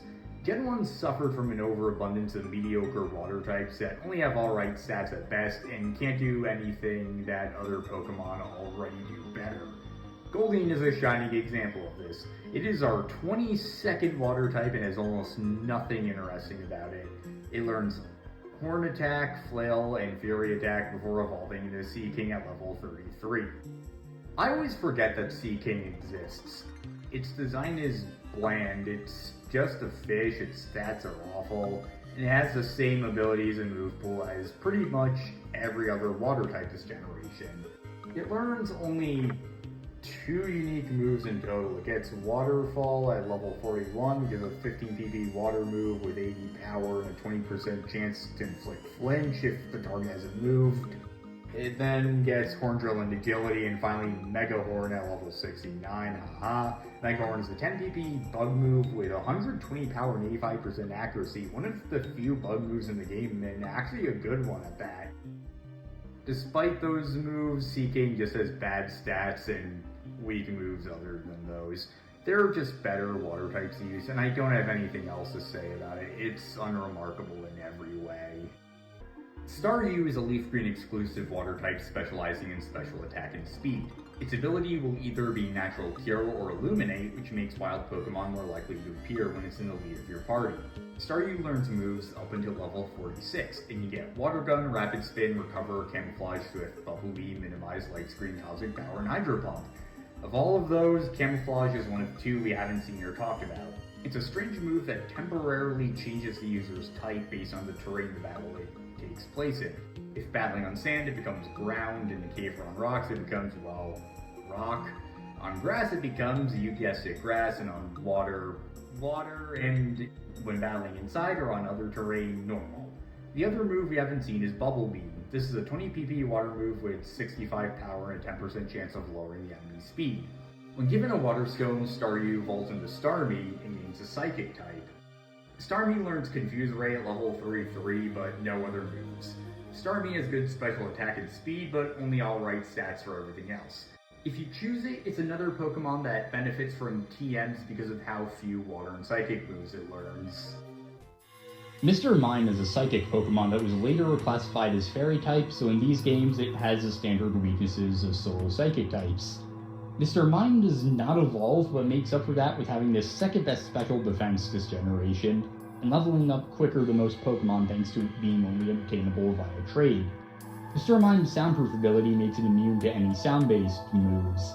This means it cannot be damaged or have a status inflicted by Grass Whistle, Growl, Hyper Voice, Metal Sound, Terror Song, Screech, Sing, Snore, Supersonic, Uproar, and Roar. That last immunity is especially helpful.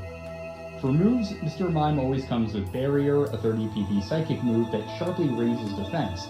At level 5 it learns Confusion, and also learns Substitute at level 9. This is a move that only Mr. Mime can learn in FireRed and LeafGreen, although there is a Gen 3 Pokemon that can learn it, but you know the drill, it can only be traded in instead of actually being found in the game. Substitute is a 10 pp normal move that sacrifices a quarter of the user's max HP to create a decoy. This decoy is targeted by the opponent, and its main benefit is in blocking status effects. Following that, it learns Meditate at level 13, Double Slap at level 17, Light Screen and Reflect at level 21, followed by the 5 pp 100% accuracy normal move Encore at level 25, which prevents the opponent from using any move other than the one it used previously for 2 to 6 turns.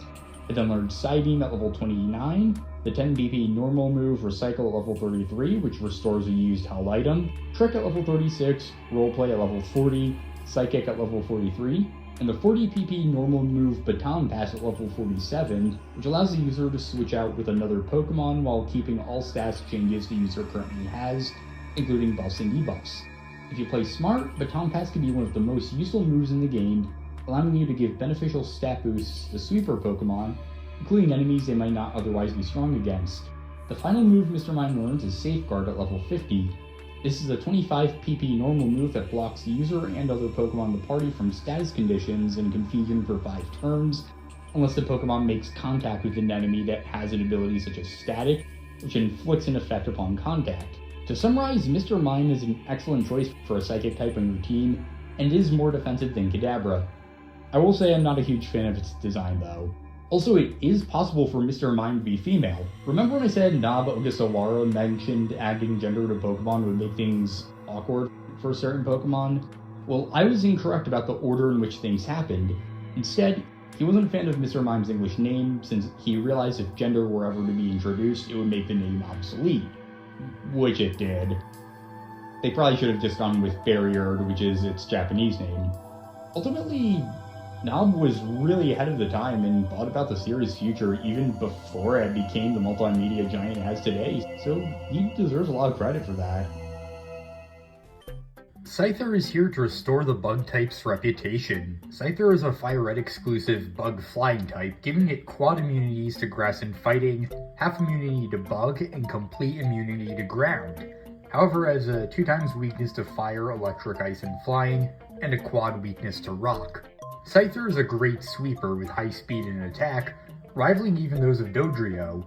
Its ability, Swarm, boosts the power of bug-type moves by 50% when its HP falls below a third of its max. Outside of battle, if Scyther is leading the party, it also causes wild Pokemon to appear more frequently.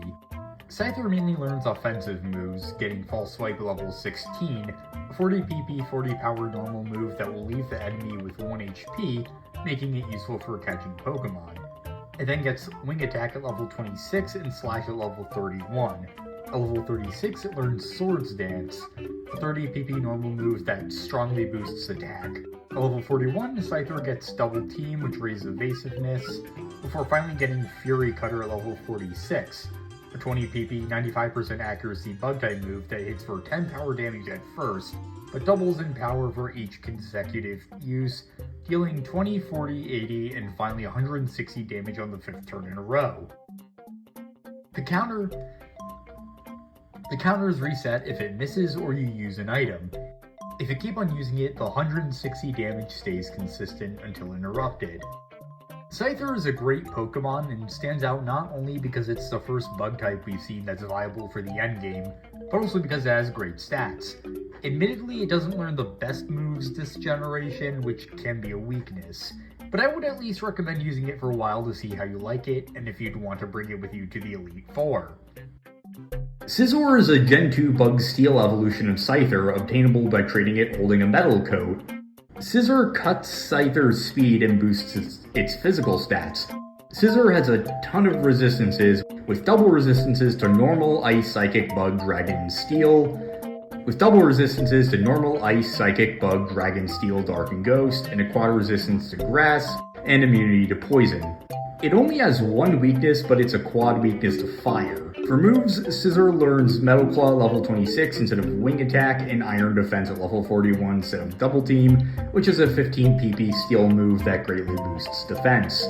Like with the other new evolutions we've covered, whether or not you should evolve Scyther boils down to personal preference. Scyther is a glass cannon, while Scizor is slower but more durable. It's another case where I'd recommend it if you want to give it a shot, but I can't say if evolution will always be a good choice in every case, like with Steelix. If you want a defensive Pokemon, go for Scizor, but if you'd rather keep your Scyther as a sweeper, then keep it as it is. Jynx is an Ice Psychic type, making it weak to Fire, Bug, Rock, Ghost, Dark, and Steel, but resistant to Ice and Psychic. If you trade a level 20 Poliwhirl, the lowest level you can find it in the wild, it'll come with Lick, Pound, Powder Snow, a 25 PP Ice-type move with 40 power and a 10% chance of freezing the target, and Lovely Kiss, its signature move. Lovely Kiss is a 10 PP normal move with 75% accuracy that inflicts sleep if it hits. As it levels up, Jynx learns Double Slap, Mean Look, and Body Slam along with some unique moves. At level 25, it gets Ice Punch, a 15 PP ice move with 75 power and a 10% chance of inflicting freeze. At level 41, it learns Fake Tears, a 20 PP dark move that greatly lowers the opponent's defense. At level 57, it learns Perish Song, a 5 PP normal move that causes any Pokemon in battle when it is used to faint in 3 turns, unless it switches out and then switches back in. Its final move is Blizzard, which it gets at level 67. This is a 5 PP, 120 power, 70% accuracy ice move with a 10% chance of freezing the target. Jynx's unusual typing makes it a great choice, and its special stats plus speed make it a great ice attacker and incredibly rare niche. Now, even though Jynx has good stats, I really don't like it. The design just kind of weirds me out for starters, and why the fuck does it say it wiggles it seductively? What the actual fuck is up with that? Like, it's supposed to be an animal, and yet they're describing it in a vaguely sexual way. It just feels very uncomfortable. That's also not bringing up one of the most infamous controversies in the Pokemon franchise, where Jynx was criticized when Red and Blue were released in America because the original sprite bore a very unfortunate resemblance to, well, blackface, hence why it was changed to be purple in later games. At the end of the day, Jynx has good stats, but its design and Pokedex entries, dear god, I wouldn't touch it with a 10-foot pole. Electabuzz is a FireRed exclusive electric type that works as a glass cannon, boasting high special attack and speed, alright physical attack and special defense, but low physical defense. Even though it has good stats, its move pool is really limited. It comes with Thunder Punch, a 15 PP, 75 power electric move with a 10% chance of paralyzing the target. It also gets Light Screen, Swift, and Screech as it levels up, before getting Thunderbolt at level 47, a 15 PP electric move with a 90 power and a 10% chance of inflicting paralysis, and Thunder at level 53. It takes a while for it to learn its best moves, and the only electric TM it can get that it doesn't learn via level up is Shockwave. Electabuzz makes a classic trade-off of getting good stats, but an average move pool. It's a great electric attacker, and I very much would recommend it if you still need an electric type, but it's another Pokemon that takes some time and effort to train and raise well before you start getting results. Magmar is a LeafGreen exclusive fire type that has the ability Flame Body, which has a 30% chance of burning an enemy if they make physical contact. Magmar learns Ember, Leer, Smog, Fire Punch, Smoke Screen, Sunny Day, Flamethrower, Confuse Ray, and Fire Blast. Magmar has good attack stats and speed, but suffers in the same manner as Rapidash, being introduced far after better Pokemon of the same type. It at least actually does have good special attack, unlike Rapidash and Flareon, and will serve you better than them in that regard. I would recommend Ninetales over it, but Magmar is still a good Pokemon. Pinsir is a LeafGreen exclusive pure Bug-type Pokemon. It resists Grass, Fighting, and Ground moves, but is weak to Fire, Flying, and Rock. Pinsir has good physical attack and defense, but its other stats aren't very remarkable. Its ability is Hyper Cutter, which prevents its attack from being lowered. Though it has good stats, it has a major disadvantage. It learns a grand total of 0 Bug-type moves. There already are almost no Bug-type moves, and it couldn't even give it 1. It can't even learn any Bug-type TMs. By leveling up, it only gets normal and fighting moves, which at least work somewhat well with its attack. Regarding its learn moves, it will come with Vice Grip, a 30 PP 50 power normal move. It gets Bind at level 7, Seismic Toss at level 13, Harden at level 19, Revenge at level 25, Brick Break at level 31, Submission at level 43, and Swords Dance at level 49. In terms of unique moves, it learns Guillotine at level 37, but is another 30% accuracy one-hit KO move like Fissure, so it's next to useless. Pinsir is another example of a Pokemon with decent stats hindered by a lackluster move pool. It's not as good as Scyther, and there are overall better attackers out there. Tauros is another pure normal type that's a great attacker. It doesn't have as much HP as Kangaskhan, but it has higher attack, defense, and speed. As a downside, its move pool isn't as noteworthy. It can get Horn Attack, Scary Face, Pursuit, and Swagger at lower levels. From levels 34 to 53, it gets Rest, Thrash, and Takedown, which are more useful at least, especially Rest and Thrash. In terms of TMs, I'd recommend teaching it Hyper Beam, and certain normal type HM will actually get right after we finish the Safari Zone. Even though it has a subpar move pool, its stats still make it worth trying out. I'd consider Tauros to be above average just like Kangaskhan, so it's another one I would definitely recommend. Magikarp is useless. No, seriously, it has terrible stats and the only move it knows is Splash, which literally does nothing. It can learn Tackle at level 15 at least, but that's it. Well, it also can learn Flail, a normal type move with 100% accuracy and 15 PP at level 30, but Flail does more damage the less health your Pokemon has, but there's really no reason to raise it to that level, so you're going to want to pass on Flail. Especially since Magikarp will become one of the best Pokemon in the game before level 30. No, seriously, at the low level of 20, it evolves into Gyarados. Look at those stats. Wonderful HP and special defense and godly physical attack. Even better than its stats are its moves. It learns devastating moves like Hydro Pump, water type with 120 power, 85% chance, and 5 PP, Hyper Beam, normal type with 150 power, 90% chance, and 5 PP, but the Pokemon can't do anything on the following turn, and can be taught a wide array of powerful TMs. It can even be taught certain Fire-type TMs to cover its weakness to Grass, and Electric-type TMs. Nearly all the moves it can be taught are either offensive moves with power levels in the 80s to the 100s, or status moves that can augment its own abilities.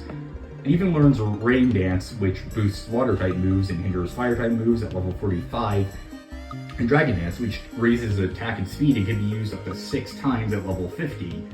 I should also clarify that I don't mean it has 6 PP, it can only be raised a maximum of 6 times before you have to wait for the stats to get lowered again before you can start using it again. But moving on from that, Gyarados is what I could best describe as a raw attacker, aiming to strike first with devastating blows. In a lot of ways, it's what Charizard would be if it was a water type. Sadly, like Charizard, it also has a 4 times weakness, this time to electric moves due to it being a water flying type. Other than that, its only weakness is a rock type, and it resists fire, water, fighting, bug, and steel moves. Gyarados is bar none a phenomenal Pokemon, and one of what I call the top 3 water types in FireRed and LeafGreen, along with Blastoise and another Pokemon we won't see for a while. If you didn't choose Squirtle as your starter, I would highly recommend grabbing Gyarados. The only case where I wouldn't recommend it is if you already have a decent amount of attackers in your team. Another thing I should mention is the value of buying the Magikarp outside of Mount Moon is questionable. Due to Magikarp not being able to hold its own in battle, it will require a lot of careful training to race into Gyarados, and you will be able to find higher level wild Magikarp and even wild Gyarados in later areas. If you choose to buy it, be prepared for a long, grueling ride, but oh man is the result worth it. One last note, unrelated to its usefulness, but its beta name was Skullkraken, which is a sick-ass name. So, overall, Gyarados is very worth it and one of the best Pokemon Gen 1 in my opinion. Lapras is a water ice type you get at level 15 for free. Lapras is among the 3 best water types in Gen 1 in my opinion, up there with Blastoise and Gyarados. Lapras is a special tank with good special defense and great HP. You'll have either Water Absorb or Shell Armor as its ability, both of which are very useful. As it levels up, it learns Confuse Ray, Perish Song, Ice Beam, Rain Dance, Safeguard, Hydro Pump, and finally Sheer Cold, which is a one-hit KO move with 30% accuracy again. At this point, there aren't any new moves to discuss or quirks to explain. Lapras is just really good. It has good stats and a good move pool, and really, what more do you need? If you don't have a Gyarados or a Blastoise, then I'd recommend it. No. Okay, I'll do a serious bio of it. Ditto is a pure normal Pokemon with a stat value of 48 and in all categories. It does not evolve, and it only learns one move. This move is Transform, a 10 PP normal move that has a unique effect. It transforms Ditto into a copy of the opponent. All of its stats are changed to match the opponent's, with the exception of HP. Ditto also will temporarily gain its opponent's typing. Ditto is a very interesting Pokemon due to how strange and unique its gimmick is, but it's just not practical to use in battle. There are only a handful of cases where it would actually be beneficial to send out the same Pokemon an opponent is using, and in most of those cases, any Pokemon other than Ditto would be better. Even though it's a really bad Pokemon, there is a use for Ditto, but it's much later on and has nothing to do with battles. I'll say that much, but otherwise Ditto is a hard pass and would not be a good team member at all.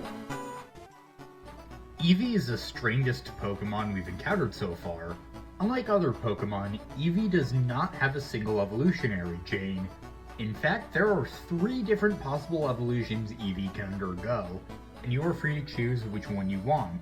Depending on which elemental stone you use, Eevee can evolve into the water-type Vaporeon, the electric-type Jolteon, or the fire-type Flareon.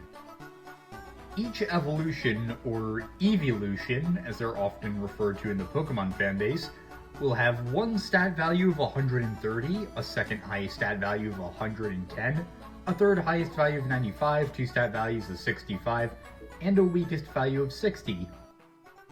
Each evolution will specialize in different stats, giving them different strengths and weaknesses. So let's go over each of them. Hey guys, did you know that in terms of male trainers and female Pokemon raising, Vaporeon is the most compatible Pokemon for humans? Not only are they given Water Absorb, which heals a quarter of their max HP when hit with water moves, Vaporeon are an average of 3 feet and 3 inches tall and 63.9 pounds. This means they're large enough to be able to handle hard battles, and with their impressive base stats for HP and access to Acid Armor, which greatly raises defense at level 47, you can send them into rough battles. Due to their mostly water-based biology, there's no doubt in my mind that an excited Vaporeon will be incredibly pumped up. So pumped up that you could easily battle with one for hours without it getting sore. They can also learn the moves Tail Whip, Sand Attack, Water Gun, Quick Attack, and Bite, along with not having many weaknesses. so it'd be incredibly easy for it to hold its own.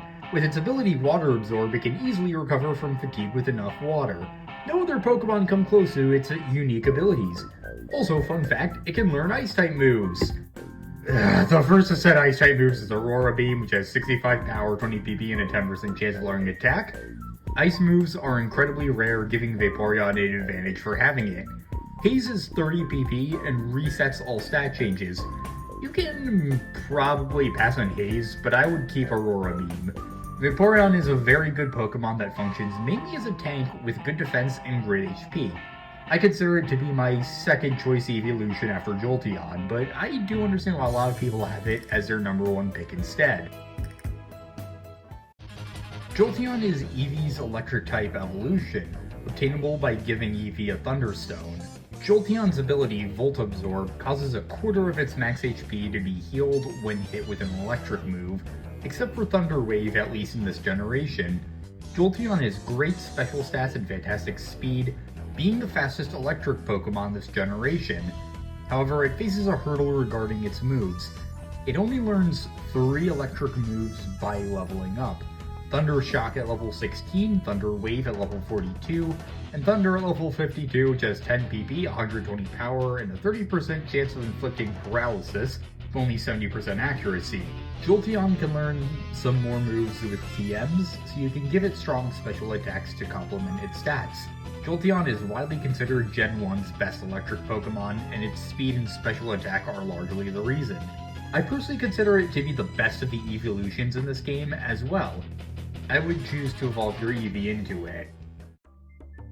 Flareon is Eevee's Fire-type evolution, and it was utterly screwed by its stats. It specializes in physical attack and doesn't even learn any physical moves.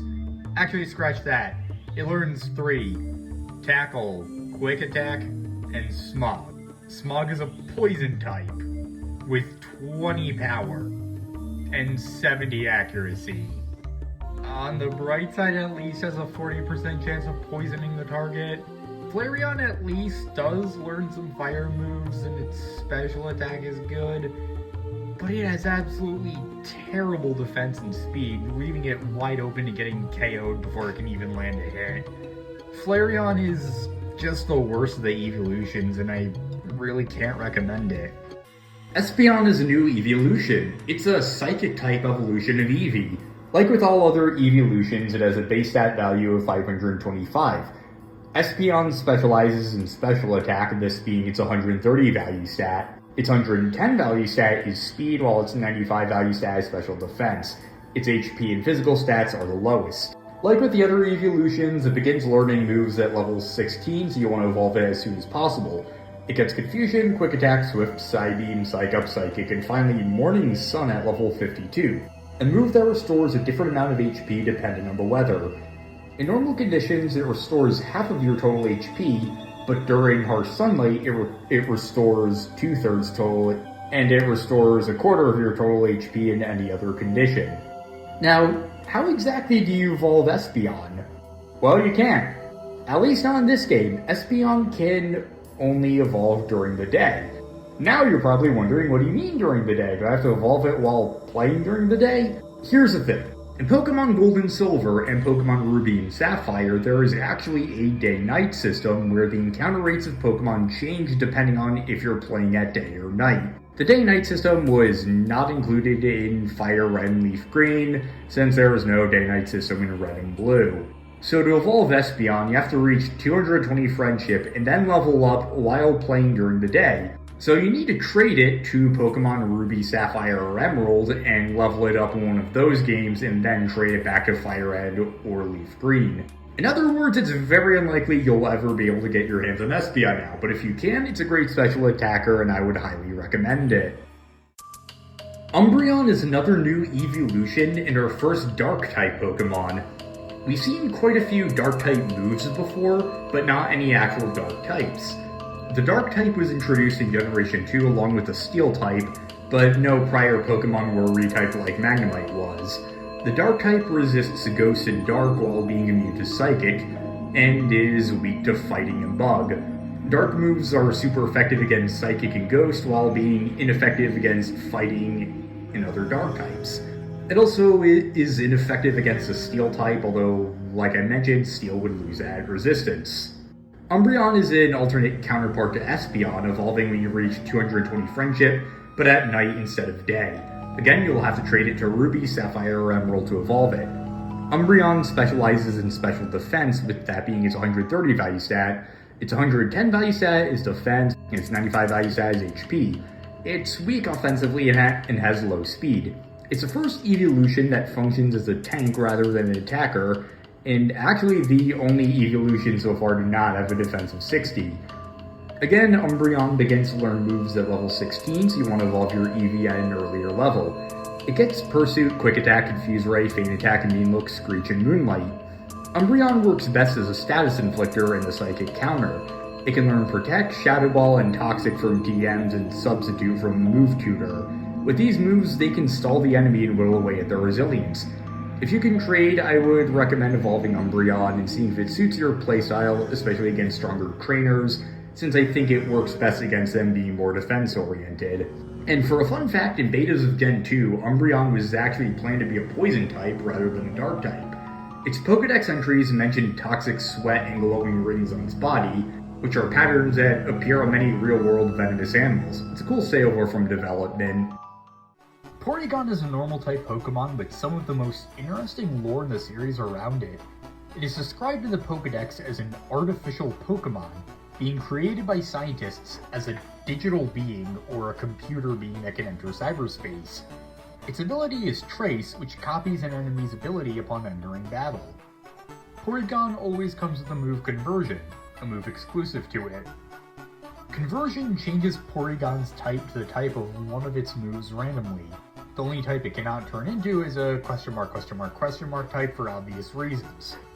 It also has the aptly named Conversion 2, which changes its type to one that resists the type of the last damaging move the opponent used. For instance, if the opponent used Quick Attack, a normal move, Porygon could change to a Fighting type with half resistance, or a Ghost type with immunity.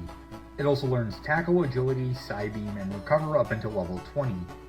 At level 24, it learns Sharpen, which raises its attack. At level 32, it gets Lock On, a 5 PP 100% accuracy normal move that, when used, makes the next move a guaranteed hit. Porygon also learns Tri-Attack at level 36, Recycle at level 44, and Zap Cannon at level 48, a 5 PP 100 power electric move that paralyzes the target if it hits, but only has 50% accuracy. With Lock On, it's not so bad, but it's not a great moveset for Porygon. Actually, there isn't really a good moveset for Porygon to begin with. Despite how interesting it is in the special moves it can learn, Porygon has mediocre stats all around and is horribly slow. Too slow for it to use any of the moves that could possibly come to its aid. Porygon got an evolution in Gen 2 that salvaged it, but it sadly is a trade evolution, meaning Porygon is stuck in its most basic form in these games. Porygon 2 is a Gen 2 evolution of, you guessed it, Porygon. Porygon will evolve upon training it while holding an item known as an upgrade, and receives huge boosts in all of its stats, increasing its base stat total from 395 to 515. Porygon 2 learns Defense Curl instead of Sharpen at level 24, so I would wait until Porygon has learned it before evolution. Porygon 2 is yet another no-brainer evolution. There's no potential downsides or disadvantages it adds compared to its pre-evolution, unlike Scizor, so go right ahead and evolve it if you can. Porygon 2 is an upgrade in every way, pun intended.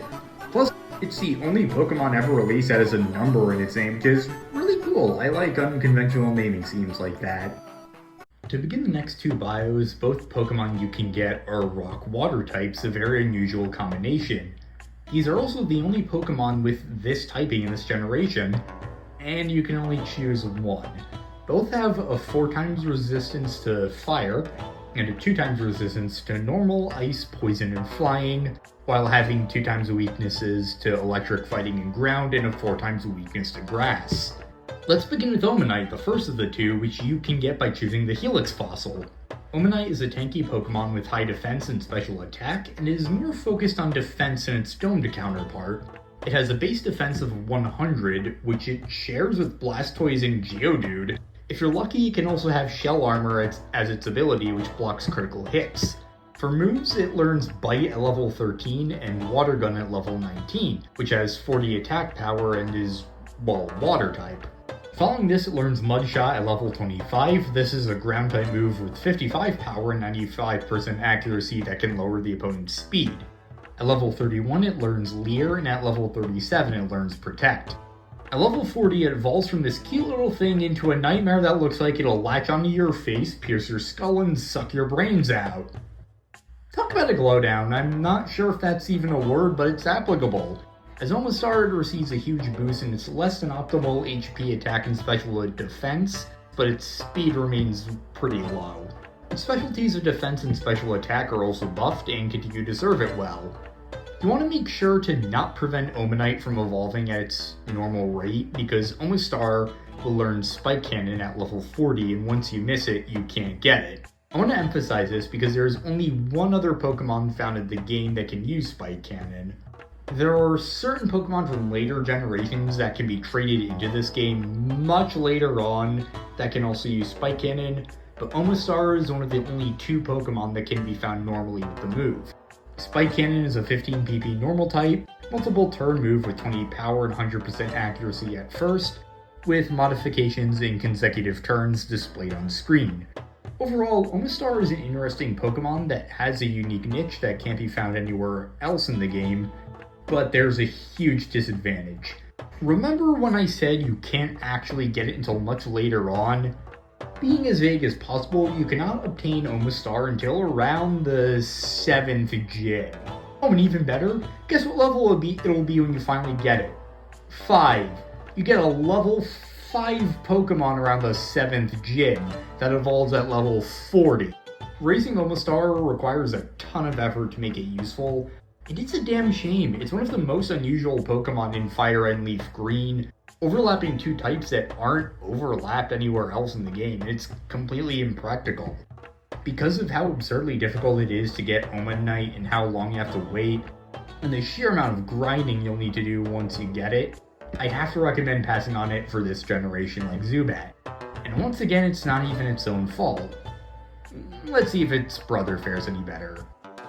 If you choose a Dome Fossil, you'll be able to get Kabuto later on in the game. Like Omastar, Kabuto is also a rock-water type and can be thought of as Omastar's offense-oriented counterpart. It specializes in attack and defense, and its other stats are better rounded than Omastar, making it so that Kabuto can serve as a jack-of-all-trades if you want to serve that role, although I wouldn't personally recommend that strategy.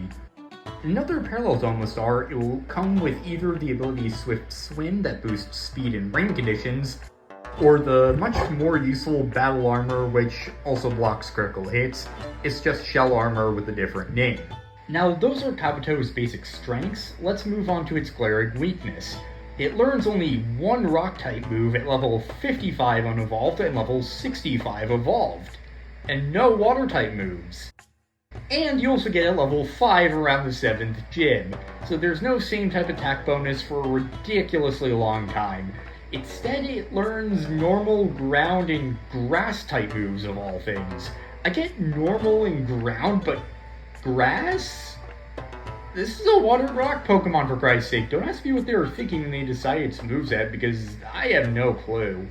At level 13, it learns Absorb, a grass-type move with 20 power, 100% accuracy, and 20 PP that absorbs half of damage inflicted, which would be useful if given to a Pokemon that, well, it would be useful on, like, say, Bulbasaur. It learns Mud Shot at level 25, and past that, Leer at level 19, and Sand Attack at level 31. Is this a joke to you, Game Freak? Is Kabuto a joke to you? You did this boy dirty. Continuing on, it learns Endure at level 37, a 10 PP normal move that ensures the user will survive the turn with at least 1 HP, with its accuracy decreasing by half each time it or any other protective move is used consecutively. It's a move that's pretty useful in a pinch. Finally, once you evolve it at level 40, it becomes Kabutops. Like Omastar, you want to evolve it at level 40 so it can learn Slash, one of the only decent offensive moves they gave it. It's a normal type 70 power 20 PP move that deals damage with a 1/8 chance of landing a critical hit. It's the second strongest physical move Kabutops, the physically oriented Pokemon, can learn naturally. There aren't even any TMs that can learn that wouldn't be better spent on other Pokemon. Past this, it learns a Grass-type Mega Drain at level 55, which is essentially Absorb, but only slightly better since it has 40 power instead of 20.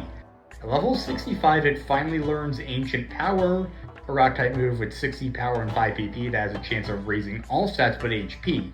This is its best move, but I reiterate, it's learned at level 65 when you get at level 5 at the 7th gym. Given all of this, they killed any chance Kabutops that had it being useful in these games. Sadly, I'll put it on the shelf with Zubat and Omanyte for maybe one day. Between the two, neither are great options because of how difficult they are to train, but their key difference is that Kabutops is speedier with higher attack and Omastar's tankier with higher special attack. Aerodactyl is a rock flying type, another unusual combination resulting from the resurrection of a fossil. Aerodactyl resists normal, fire, poison, flying, and bug. It's immune to ground and is weak to water, electric, ice, rock, and steel. Its ability will either be Rock Head, which protects it from recoil damage, or Pressure, which causes enemies' moves to use 2 PP per use instead of just 1. Aerodactyl is a sweeper, specializing in attack and speed. It can become a very strong Pokemon if you invest enough effort into it.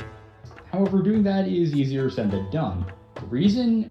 Having an unusual type isn't the only thing it has in common with Omanyte and Kabuto. You also can only get it at level 5 around the 7th gym. I will say I personally think it's the best of the 3 fossil Pokemon this generation, but it's still going to be a hassle to raise it to a decent level. It comes with a Wing Attack and learns Agility at level 8. It sadly doesn't learn any offensive moves until level 15 when it learns Bite. It then gets Supersonic at level 22, Ancient Power at level 29, Scary Face at 36, which greatly lowers the enemy's speed, and Takedown at level 43. A 20 PP normal move with 90 power and 85% accuracy that inflicts damage, but causes the user to take a quarter of the damage dealt as recoil. Its final move is Hyper Beam, which it learns at level 50. I would recommend using strong TMs such as Earthquake if you use Aerodactyl. It's definitely a good candidate to use TMs on, given its strong stats. Even though raising it is difficult, I still consider Aerodactyl to be a great Pokemon. Snorlax is a famous normal type with the second highest HP of any Pokemon in Gen 1. It is a phenomenal damage sponge capable of taking hits and not only delivering devastating counterattacks, but also stalling the opponent and leaving them unable to do anything against you without the damage being undone. Its reputation is well earned, and many players consider it the best normal type of all time, and rank it among the best Pokemon of all time. It will come with either Immunity, which prevents it from being poisoned, or Thick Fat, which has damage from fire and ice moves. Snorlax has fantastic stats with high HP, but also very high attack and special defense, making it not only a damage sponge, but also a great attacker and tank as well. Its move pool only takes it to even greater heights. Snorlax can be caught at level 30 and will know Headbutt and Rest, a 10 PP psychic move that causes the user to fall asleep for 2 turns, but fully restores their HP. This move works wonderfully for Snorlax, especially given its other moves. Its third move is Snore, a normal type 15 PP 40 power move that is a 30% chance of causing a target to flinch if they have not moved, but can only be used when the user is asleep. The last move it comes with is Yawn, which as we've seen makes an opponent fall asleep. This is a fantastic moveset, and it has the option of learning 6 other moves as it levels up. It learns Body Slam at level 33, Sleep Talk at level 37, 10 PP normal move that causes the user to randomly use another move. Yeah, that one is completely redundant and in most cases only takes up a slot and makes it useless. Snorlax then gets Block at level 41, which prevents an opponent from fleeing or switching. Covet at level 45, a 40 PP, 40 power normal type that allows the user to steal an enemy's held item if they have none. Rollout at level 49, and Hyper Beam at level 53. Snorlax is one of those Pokemon where you really can't go wrong. Its stats and given moveset put it in the upper tier of Gen 1 Pokemon automatically, and it'll tear through its opponents. I can't recommend it enough. Articuno is our first legendary Pokemon, and one of the 3 winged mirages we heard about. Legendary Pokemon are immensely powerful and rare Pokemon. You only have 1 chance to catch one each playthrough. This once per playthrough limit was eased up in later generations, but it applies in FireRed and LeafGreen. If you KO Articuno, you will not get another chance to catch it. This is your only shot. Making things even more daunting, legendaries have frustratingly low catch rates, with the average rate being 0.4%. Catching a legendary requires careful planning and preparation. Articuno also has pressure as its ability, making it even more frustrating. With warnings out of the way, Articuno is an ice flying type. It resists grass and bug, is immune to ground, and is weak to fire, electric, and steel, and has a quad weakness to rock. Articuno will be level 50 and knows Agility, Mind Reader, Ice Beam, a 10 PP ice move with 95 power and a 10% chance of freezing the target, and Mist, a 30 PP ice move that prevents the user's stats from being lowered for 5 turns. Articuno learns few moves as it levels up. It gets Reflect at level 61, Blizzard at level 73, and Sheer Cold at level 85, which is a 30% accuracy one-hit KO move. However, this is a rare opportunity. Remember, it has Mind Reader, which guarantees the next move hits. In other words, you can set up a guaranteed KO. But you have to wait until level 85. Because of this, if you want to use Articuno on your team, you'll have to teach it some TMs. I would recommend Fly, Hyper Beam, or Steel Wing, but I'd also be wary since physical attack is Articuno's lowest stat, and its special attack is much better. Speaking of stats, Articuno is the third highest base stat total in Gen 1, with a value of 580 and the highest special defense. Articuno is no pushover, but it still needs to be trained well for the endgame like with any other Pokemon, and any other Pokemon with powerful stats like Dragonite that require lots of time and effort as a trade-off for just how good it is. But like I said, even if you don't want to use on your team, catch it. This is your only chance. Zapdos is our second legendary Pokemon. It is the second of the 3 winged mirages. As with Articuno, this is your only chance to catch it. It also has a 0.4% catch rate and the ability Pressure again. Zapdos is an electric flying type. It resists grass, fighting, flying, bug, and steel, and is immune to ground. It's weak to ice and rock, and given how rare the ice type is, it has comparatively few weaknesses it can encounter in contrast to other Pokemon. Zapdos knows Agility, Drill Peck, Thunder Wave, and Detect, a 5 PP fighting move that guarantees any move targeting the user will miss until the end of the turn. However, its accuracy decreases by half each time it is used in a row. Zapdos only learns 3 moves as it levels up. It gets Charge at level 61, a 20 PP electric move that is used to set up electric attacks.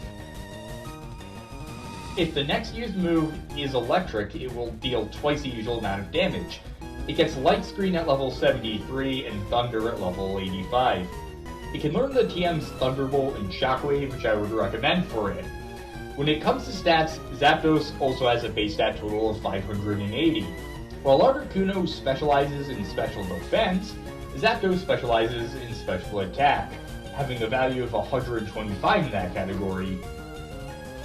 It also is much faster and has slightly more physical attack while having lower defensive stats and the same HP. I think Zapdos is overall more useful than Articuno since it has more stab moves and can easily sweep away low-leveled enemies. It does require careful training though, as you would expect any super powerful Pokemon to. Moltres is our third legendary Pokemon and the third and final winged mirage.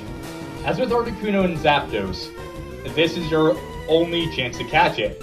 Like them, it also has the usual 0.4% catch rate and pressure. Moltres is a fire flying type, having a 4 times resistance to grass and bug and a half resistance to fire, fighting and steel, and immunity to ground, while being weak to water and electric, and having a quad weakness to rock. Moltres knows Fire Spin, Endure, Agility, and Flamethrower, being caught at level 50. It gets Safeguard at level 61, Heat Wave at level 73, a 10 PP fire move, with 100 power, 90% accuracy, and a 10% chance of burning the enemy, and Sky Attack at level 85, a 2-turn move where Moltres charges up on the first turn, then attacks in the second.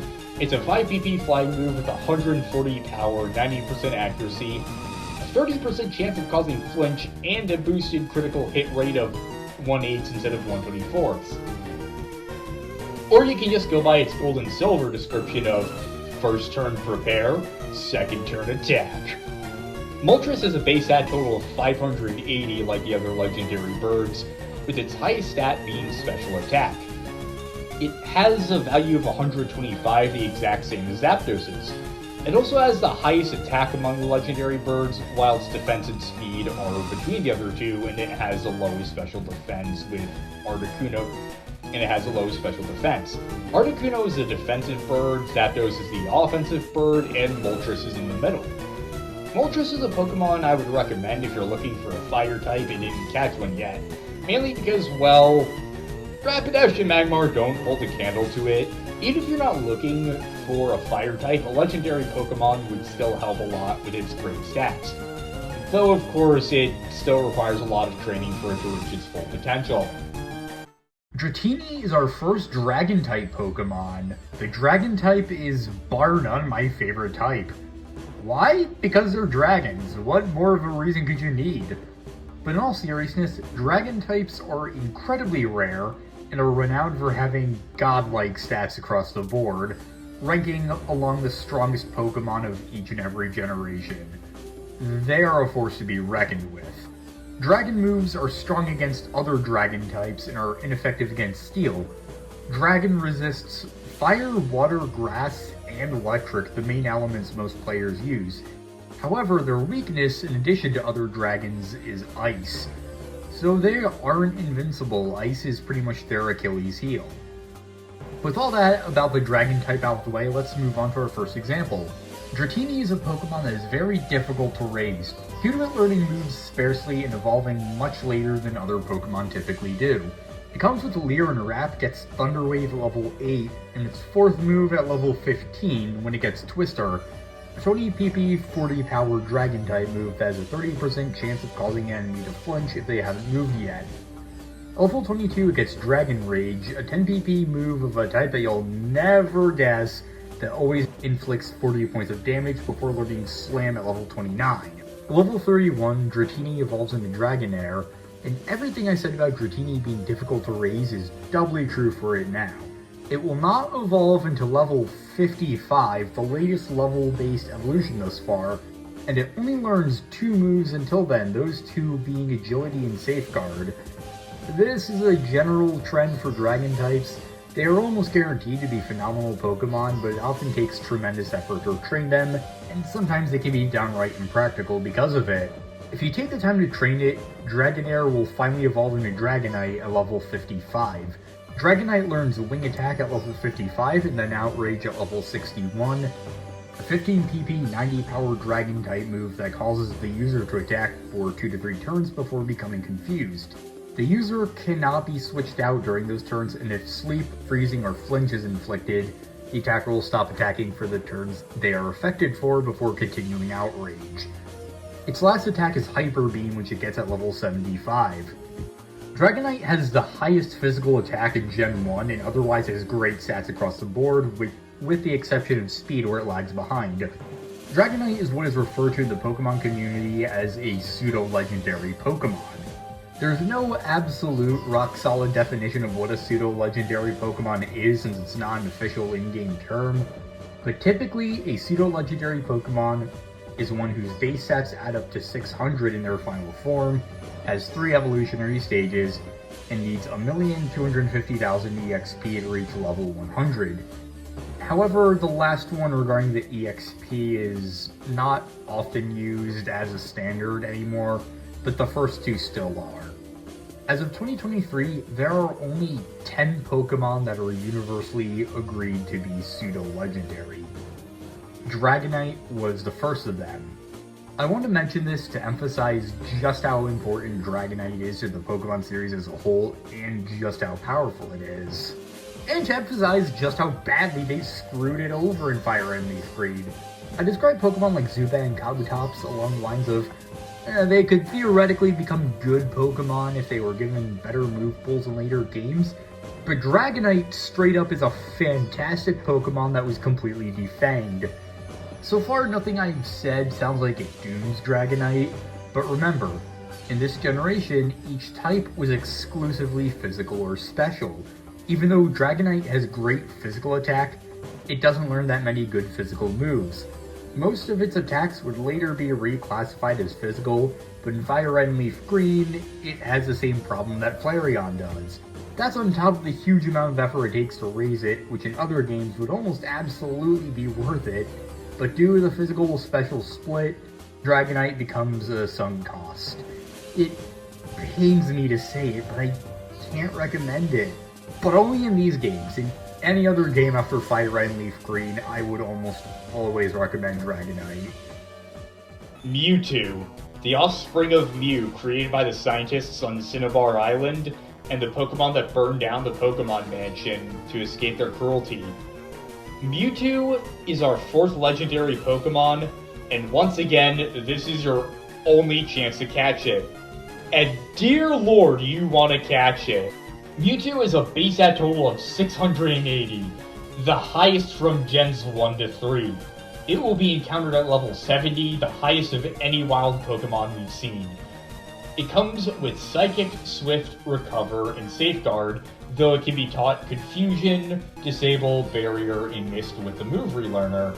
It learns Psych Up at level 77, Future Sight at level 88, and Amnesia at level 99. It can also learn most TMs, giving it a versatile move pool to choose from. Mewtwo's stats also make it a wonderful choice for any TM. You don't have to worry about wasting them on a Pokemon they wouldn't be good on, because Mewtwo is broken. It has 130 speed and 154 special attack, making it the best special attacker this generation. Its physical attack is 110, making it able to use physical moves well too. Even its weakest stats are 90, which is great. I can't stress enough just how good Mewtwo is. Mewtwo is one of the most popular Pokemon in Gen 1, and easily the most popular legendary from it. And for good reason. It has a cool design, interesting backstory, and is hands down the most powerful Pokemon introduced in Red and Blue. From a gameplay standpoint, it's the best Pokemon Fire and LeafGreen. Again, make sure to catch it because it's your only shot. Allow me to introduce you to the final Gen 1 Pokemon, Pokemon number 151, Mew. The Pokemon discovered in South America and brought to Cinnabar Island for experiments. Mew is the most elusive Pokemon in Gen 1, and probably the entire series. Pokemon Red and Blue were actually only the first games in English. In Japan, the first versions were called Red and Green, and 2 updated versions were later released, Blue and Yellow. This version of Blue is often called the Japanese Blue, and contained many updates to the code and gameplay that fixed many issues of the original releases, and was later the basis for the English releases of Red and Blue. The Japanese versions of Red and Green are thus the very first games in the series, even if they are now widely seen as prototypes for the Japanese Blue, which is considered the definitive version of Gen 1, and for good reason. Now let's talk about a developer who's been working at Game Freak since Red and Green's release in 1996, all the way to the present, and has even directed several games in the series. This developer is Shigeki Morimoto, who also helped develop the battle system. He has a very wide portfolio. According to Morimoto, when they finished debugging Red and Green, there were only 300 bytes left on the cartridge. At this point, the other 150 Pokemon had been completed and loaded into the game. Morimoto was told not to add anything else to the game's code because it could cause unforeseen errors. I'm glad to report that Morimoto did not listen. 2 weeks before the game finished development, he secretly added 151st Pokemon as a joke. This Pokemon was Mew. When Red and Green were released, nobody knew that Mew was in the game. Nobody at Game Freak knew, nobody at Nintendo knew either. In fact, players didn't. Despite being in the code, there was no legitimate in-game way to find it. When Red and Green were data mined, Mew's existence was discovered to set off a bomb of speculation and legendary urban legends. There's no better way to describe it. Mew is a firestorm, the subject of rumors around the world.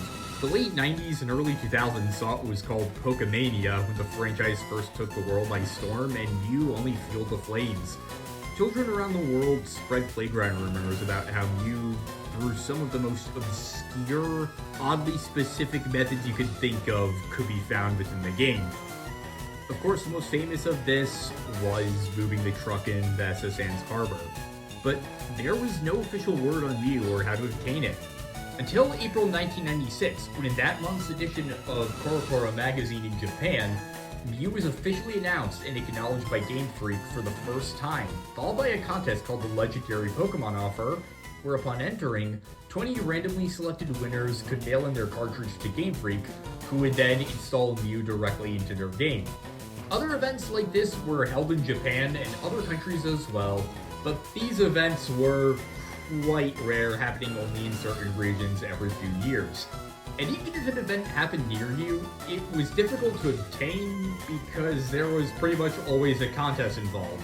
Most events were held at Toys R Us, and in order to get Mew, you had to bring your cartridge.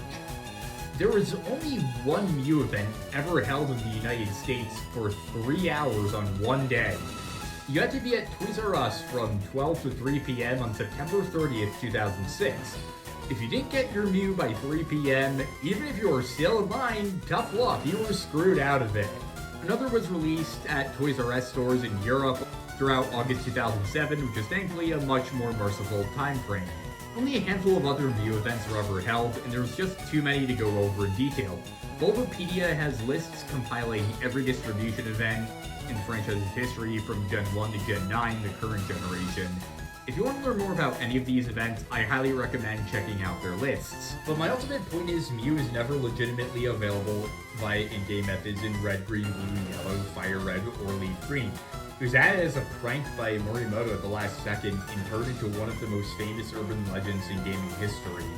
Now let's finally talk about Mew's stats and viability. Mew has a base value of 100 for all stats. It gets Pound at level 1, Transform at level 10, which is Ditto's signature move, followed by Mega Punch, Metronome, Psychic, and Ancient Power. Mew can also learn every teachable move in the game. It can learn every move tutor, HM, and TM. I don't need to explain much further, but this is a fantastic ability. Mew's a good Pokemon, but there's hardly even a point in going over it viability-wise. I can't speak from experience, but I mean, come on, they wouldn't make Mew so rare if it wasn't good. If somehow, by some absolute miracle, you get your hands on a copy of FireRed or LeafGreen that legitimately had Mew installed, use it on your team, if only for bragging rights and the ability to say you beat it with Mew as a main team member. And that's also our final bio for Pokemon FireRed and LeafGreen. I can't think of a better Pokemon to end it on. Sentra is one of my favorite Pokemon. Seriously, I love this little guy. Even if he's a standard normal type that has awful stats, is completely useless. I like having him around anyway. He gets the ordinary normal type starter kit, complete with Scratch, Defense Curl, Quick Attack, you get the idea. It's all low power attacks we used at the very start of the adventure and got rid of as soon as we could. At level 15, Sentra evolves into Furret, and oh my god, it got even better. It's one of the cutest Pokemon of all time. But it's just mediocre stat-wise. I'd catch it just because of how much I adore it, but not for a team. Ladybug is a bug flying type that is called a 5-star Pokemon. It is not. Its only redeeming stat is special defense. Other than that, it only gets 4 damaging moves, all of the normal type. And it has 20 attack. It evolves into Ladian at level 18, but that's just not enough to salvage it. It learns Baton Pass, which is probably its only other saving grace, but otherwise it's just a no-star Pokemon. Spinarak is a bug poison type that gets pretty basic bug and normal moves, but also nightshaded and interesting change of pace. At level 22, Spinarak evolves into Ariados, which gets Leech Life, Fury Swipe, Spiderweb, Agility, and Psychic. Spiderweb is a 10 PP bug move that prevents the opponent from escaping or switching. Ariados is another early game Pokemon with low stats. Pichu is a Gen 2 pre-evolution of Pikachu. Being a baby Pokemon, it will hatch at level 5, already knowing Charm and Thundershock. Pikachu does not learn these moves normally, so once it evolves, you've basically created a Pikachu bred for fighting. Pichu learns Sweet Kiss at level 11, a 10 PP 75% accuracy normal move that inflicts confusion. This is another move Pikachu cannot learn. Whether or not you keep them is up to you, although Thunder Shock is personally the only one I would. Pichu evolves via High Friendship, so you ideally want to evolve it by the time it's level 26, which is when Pikachu learns Thunderbolt. Cleffa is a pre-evolution of Clefairy. Upon hatching, Cleffa will know Charm, Pound, and Encore. It gets Sweet Kiss at level 13 and Magical Leaf at level 17. These are mutually exclusive with Double Slap and Follow Me, but I think they're much better, so you should hold off on evolving Cleffa until it learns them. After that, evolve Cleffa and you'll be able to give it more TMs, and you have yourself a selectively bred Clefairy, soon to be Clefable. Dear God, put it back in the egg where it came from and shove the egg back up that chicken's ass. As if this line didn't get any creepier, Igglybuff is a pre-evolution of Jigglypuff, and fun fact, it has 3 parents, a Wigglytuff, the Beast of Revelation, and the Whore of Babylon. Upon hatching, Igglypuff will know Charm, Sing, and Defense Curl. It learns Pound at level 9 and Sweet Kiss level 14. It also evolves with High Friendship, and you want it to evolve by level 19, which is when Jigglypuff learns Rollout. After that, once it evolves, it's back to being Jigglypuff's completely useless self. So instead, kill it with fire. Togepi is a normal type that was later classified as Fairy. Togepi is very similar to Clefairy, having low offensive stats but functioning as a trickster in battle with a variety of unusual moves. It'll come with Metronome and learn Sweet Kiss, Yawn, Encore, Ancient Power, Follow Me, Wish, Safeguard, Double Edge, and Baton Pass. Togepi evolves with High Friendship into Togetic, where it becomes normal flying. Togetic has great special defense and can learn quite a few TMs and Move Tutor moves. That being said, its other stats aren't the best. I'd say Togetic is a Pokemon that's fun to experiment with, especially with Metronome, so there's no harm in giving it a shot for a while, even if you don't keep it around long term. Natu is a Psychic flying type that resists Grass and Psychic with a quad resistance to Fighting and immunity to Ground while being weak to Electric, Ice, Rock, Ghost, and Dark. Natu learns Leer, Peck, Nightshade, and Teleport at level 20. Not sure what they were thinking with that one. Level 25, Natu evolves into Xatu. Xatu learns Future Sight, Wish, Confuse Ray, and Psychic. I've always found Xatu's design to be really striking, and I love the lore of it standing in place as it looks through time. It has decent speed and special attack, so it can easily serve as a Psychic attacker, even if it suffers from introducing the post-game syndrome. I'll admit I'm biased in favor of it. I'd recommend trying it out if you still need a Psychic type. Meryl is a water type that was later reclassified as a water fairy type, but as of now has only the water type. Meryl will either have thick fat or huge power, which doubles physical attack. Meryl learns Tackle, Defense Curl, Tail Whip, Water Gun, and Rollout before evolving into Azumarill at level 18. Azumarill learns Bubble Beam, Double Edge, Rain Dance, and Hydro Pump. Azumarill with huge power can be greatly powerful, but unfortunately this was before the physical special split. Azumarill is a good Pokemon, but it's another one that wouldn't be able to truly become great until later games. Hoppip! It's a Route 1 grass type with crappy stats. It's cute, but that's all it has going for it. I could talk more about it if it was in the Kanto Dex, but it's just introduced too late to be of any use whatsoever. Hoppip has the grass flying type, giving it a quad resistance to grass, normal resistances to water and fighting, and an immunity to ground, but weaknesses to fire, poison, flying, and rock, and a quad weakness to ice. Hoppip learns Splash for some reason. It also learns Synthesis, a 5 PP grass move that lets the user restore HP based on the weather. Tail Whip, Tackle, Poison Powder, Stun Spore, and Sleep Powder. Hoppip evolves into Skiploom at level 18. Skiploom learns Leaf Seed at level 22, and then evolves into Jumpluff at level 27. Jumpluff learns Cotton Spore, a 40 PP, 85% accuracy grass move that greatly lowers the target's speed, and Mega Drain. While having good speed and special defense, Jumpluff is just introduced far too late to be useful. It's designed to be an early game Pokemon, not a post game one, and it shows. And going back to phone autocorrects, Hoppip autocorrected to GO! In all caps with 5 O's and an exclamation point. Yanma's a bug flying type, and you can probably tell it's a joke just from a glance. It only gets 4 damaging moves, learns nothing new, and has lackluster stats. It has the unique ability Speed Boost, which raises its speed every turn except for the very first turn of battle, but that's all that's special about it. It gets better in later games at least, but for now, pass. Wooper. I love Wooper. Wooper is a Gen 2 water ground type with resistances to fire, poison, rock, and steel, immunity to electric, and a quad weakness to grass. If your Wooper has the water absorb ability, it will be immune to water as well.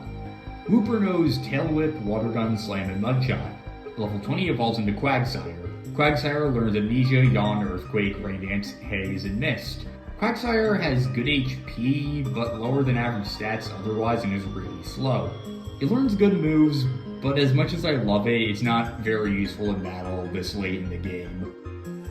Murkrow is a FireRed exclusive dark flying type that resists Grass, Ghost, and Dark while being immune to both Ground and Psychic, but being weak to Electric, Ice, and Rock. Murkrow learns Peck, Astonish, Pursuit, Haze, Nightshade, Feint Attack, Taunt, and Mean Look. It has decent speed, but stats are otherwise nothing to write home about. The immunity to Psychic can be helpful, but I can't say much else about it. It's pretty unremarkable in these games at least. But I do have one question about it. Why does it have a 3.9% catch rate? Why is it so low for such an ordinary Pokemon? What the hell? Like, sure it doesn't evolve, and typically Pokemon that don't evolve have low catch rates, but with those stats and how common it usually is, why? Even worse, it did get an evolution later on, so that just kind of made it moot too. Anyway, moving on. Misdreavus is a LeafGreen exclusive ghost type that learns Growl, Psywave, Spite, Astonish, Confuse Ray, Mean Look, Psybeam, Pain Split, Perish Song, and Grud. Of those moves, Psywave and Pain Split are new. Psywave is a 15 PP psychic move with 80% accuracy that inflicts a random amount of damage in a range of 50% to 150% of the user's level. If you have a level 30 Misdreavus, it will inflict anywhere from 15 to 45 damage, and the highest range you can have is 50 to 150 at level 100. The damage that Psywave inflicts is technically typeless, but for some reason it still doesn't affect dark types, which is a really odd design choice. Pain Split is a 20 PP normal move that always works, strangely.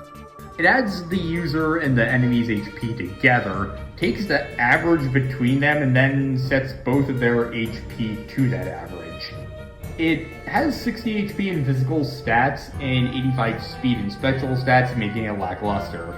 It's the only ghost type in Leaf Green aside from the Gengar line, but even then I'd recommend that line over it. Unknown is the Symbol Pokemon. It is a pure Psychic type that only learns the move Hidden Power. This is a 15 PP move whose power and type varies depending on the user. Both of them are randomly predetermined based on the user's IVs. So once used, Hidden Power can deal damage of any of the 17 types, and each individual Pokemon will have a different Hidden Power type, and a base power in the range of 30 to 70. Later games introduce a feature to tell which type each Pokemon's Hidden Power will be, but there's no way to tell in this game. Hidden Power isn't a very good move, as you can tell, and Unknown also isn't a very good Pokemon. Its stats also are just really bad, and it can't even evolve to boost them. With Unknown's lack of usefulness out of the way, let's talk about the Donphan in the room. There are indeed 28 forms of Unknown, one for each letter of the alphabet, plus 2 for an exclamation point and a question mark.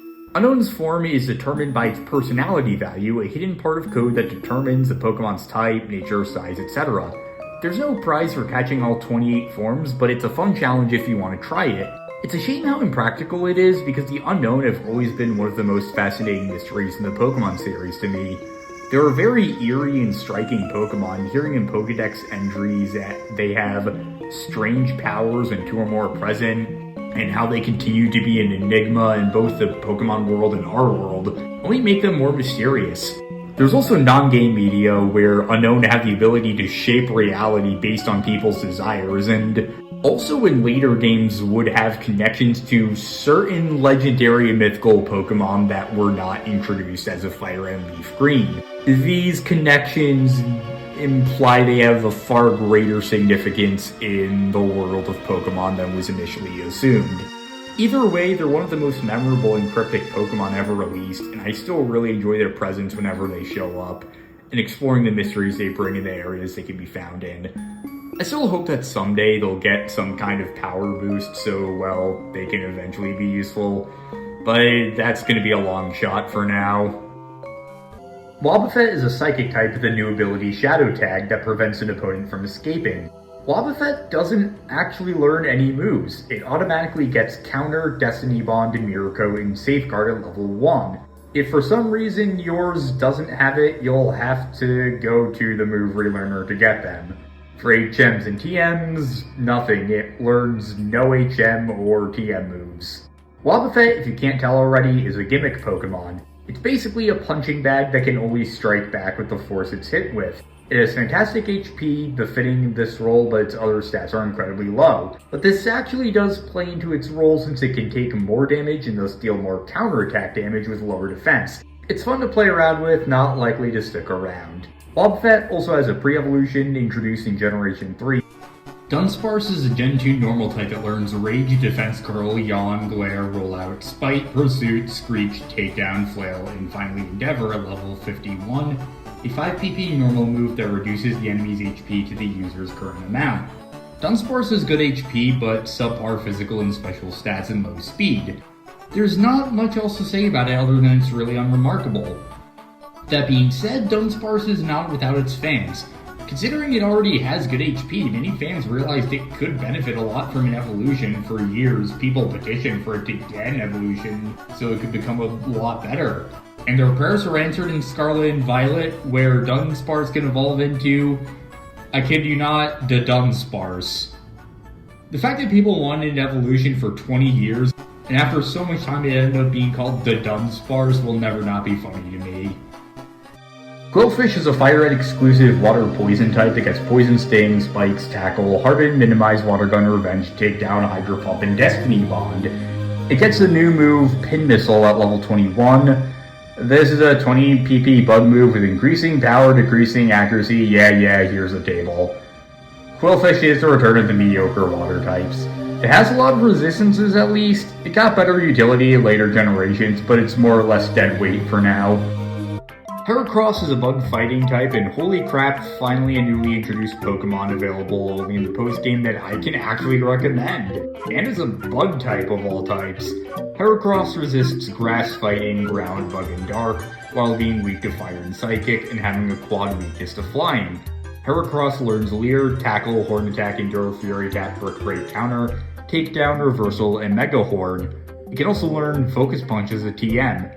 Heracross is great attack and good special defense.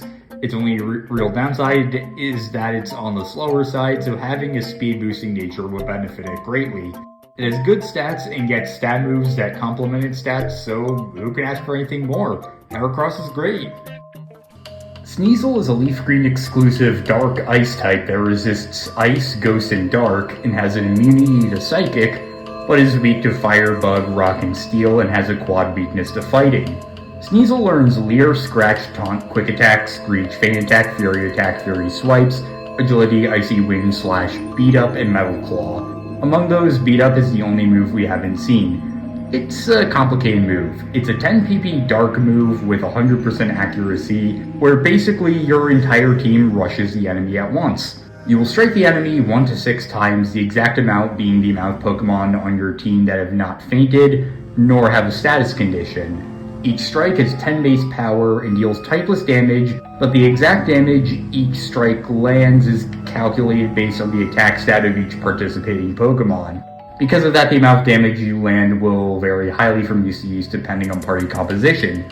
But back to Sneasel. Sneasel just isn't good. It has good attack, but learns pathetically few physical moves. It's fast at least, but it just can't land any scratches. Its special attack is awful, so its special moves won't be any help either. Slugma is a Gen 2 Fire-type Pokemon. Slugma's ability will either be Flame Body or Magma Armor, which prevents freezing. It doesn't learn many fire moves, instead having a more varied moveset. It can come with Smog, Yawn, Ember, Rock Throw, and Harden, while it gets Amnesia level 29 and Flamethrower at level 36. At level 38, Slugma evolves into Magcargo, where it becomes a Fire Rock type, the first time we've seen this very unconventional combination. Magcargo resists normal, ice, poison, flying, and bug, and has a quad resistance to fire but is weak to fighting and rock, and has 2 quad weaknesses to water and ground. Magcargo learns Rock Slide at level 48 and Body Slam at level 60. Past that is great defense and decent special attack despite being somewhat slow. While Magcargo is interesting because of its typing and being a tanky fire type, it suffers from being introduced in the post-game. By this point, you probably have a dedicated team of members that can handle foes on their own, and Magcargo just isn't good enough to justify swapping out any one of your party members for it. Swinub is a nice ground type that resists poison and is immune to electric, but is weak to fire, water, grass fighting, and steel. Swinub gets Odor, Sleuth, Tackle, Powder Snow, Endure, and Takedown, before evolving into Piloswine at level 33. Upon evolution, it gets Fury Attack, followed by Mist at level 42, Blizzard at level 56, and Amnesia at level 70. Piloswine is alright, I guess. It has good HP and attack, but only a few physical moves and low speed and defense. If you want an ice or ground type at this point, I'd look elsewhere for better options. It got another evolution in later generations at least, so it wouldn't be stuck like this for very long. Remoraid is a LeafGreen exclusive water type that comes with Water Gun and has a rough time of it while leveling up.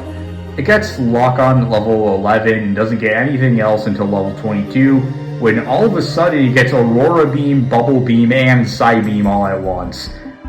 Then at level 25, Remoraid evolves into Octillery? This is one of the most infamous evolutions in series history due to how little sense it makes for a fish to evolve into an octopus. At level 25, Octillery learns Octazooka, a move that only Octillery can learn, with a few exceptions considering it's technically an egg move for some Pokemon, but I digress. It's a 10 PP water move with 65 power, 85% accuracy, and a 50% chance of lowering the enemy's accuracy. At level 38, Octillery learns Focus Energy, and then Ice Beam at level 54, and Hyper Beam at level 70.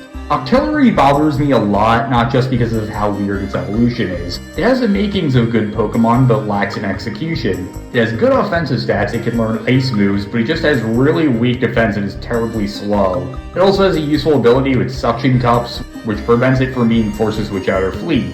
It really could use a new evolution, but it's never gotten one. Octillery remains in the mediocre water type tier, even though it could easily break out of it. Delibird! It's bad. It's a FireRed exclusive kind of bad. It has bad stats, will either have Vital Spirit, which actually is a good ability, or the utterly god-awful Hustle, which boosts attack by 50% but lowers accuracy by 20%. And on top of that, how many moves does it learn?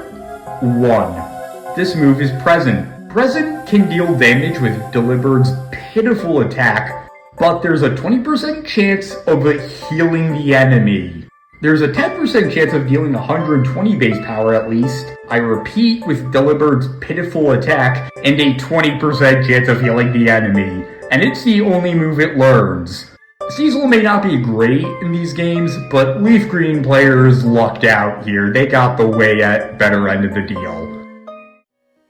Mantine is a LeafGreen exclusive water flying type that gets Bubble, Tackle, Supersonic, Bubble Beam, Takedown, Agility, Wing Attack, Water Pulse, and Confuse Ray.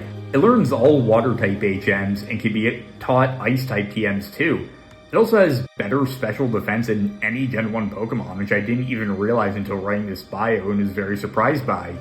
Even though Mantine has good special defense, it has a weak move pool and only a handful of resistances, plus a quad weakness to electric. Its special attack is only okay, but its physical attack is terrible, meaning it can't efficiently counterattack like Skarmory, Blastoise, or Snorlax can. Plus, this is the last area of the game, and you're introducing another water type that would have been helpful, 50 episodes ago? If you somehow made it this far without a water Pokemon, I'd still just go back and get one. Seriously, what the hell were you thinking? There are so many options you can pick from. As much as I love Mantine's design, its personality, it's just not very efficient at all. And again, it's just introduced way too late in the game to be of any help at all. Skarmory is a FireRed exclusive steel flying type that comes with a crap ton of resistances. There's its normal, flying, psychic, dragon, steel, ghost, and dark, while having quad resistances to grass and bug and immunity to poison and ground. Its only weaknesses are fire and electric. Skarmory gets Leer, Peck, Sand Attack, Swift, Agility, Fury Attack, Air Cutter, Steel Wing, Spikes, and Metal Sound. Metal Sound is the only new move we have, and it's a 40 PP, 85% accuracy steel move that lowers the target's special defense. Please don't ever use this move because its description says the user makes a horrible sound like scraping metal, and I wouldn't wish that fate upon my worst enemy.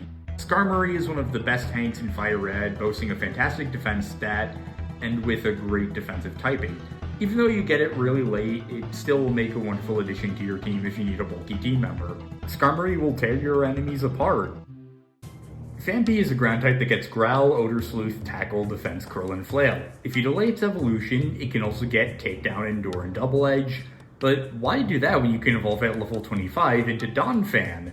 Donphan learns Fury Attack, Rollout, Rapid Spin, and Earthquake at levels 25, 33, 41, and 49, the same levels Phanpy gets its last moves. Between the two, it's obvious which is better. Donphan is a slow but bulky Pokemon, having good HP and great physical stats. It can tank hits very well and deliver heavy counterattacks. The best way I can describe it is as a ground-type Blastoise.